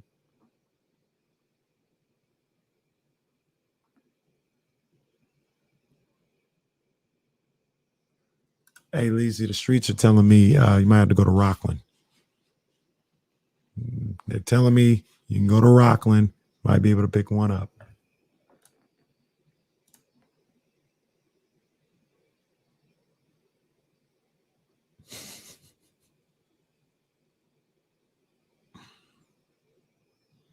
Oh, Manny says gold.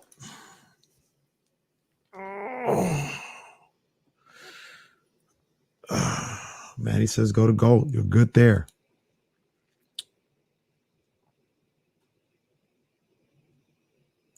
Hey, man, you know I would love Jalen Green here in Sacramento. You know I would love that. You know that. Yes, indeed.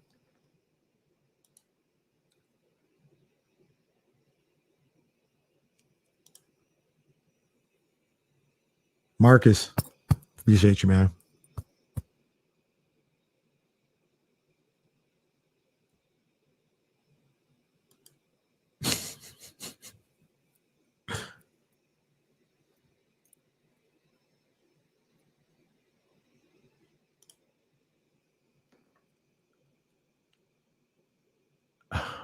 What? I know, Leezy. We're gonna find one, man. We're gonna get that popping, man. It's a month and a half long contract. We gotta make it happen. I had no idea Hell in the Cell was last night. You know, I told Reese that too. I said, Reese, did you know Hell in the Cell was last night? He's like, oh, it was, huh? Wow.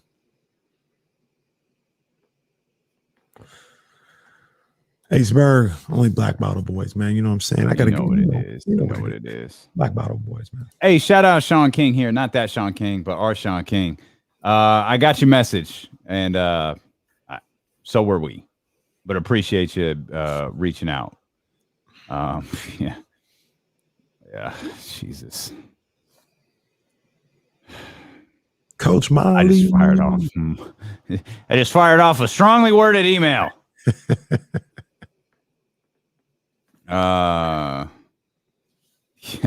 Okay. All right. We're done. This show's over. We got to connect with Donnie. Donnie, I'm gonna send you the link right now, fam. Sending it right now. Just click on this. All right, Donnie, it's on its way. For everybody else, we love y'all. We'll see you tomorrow.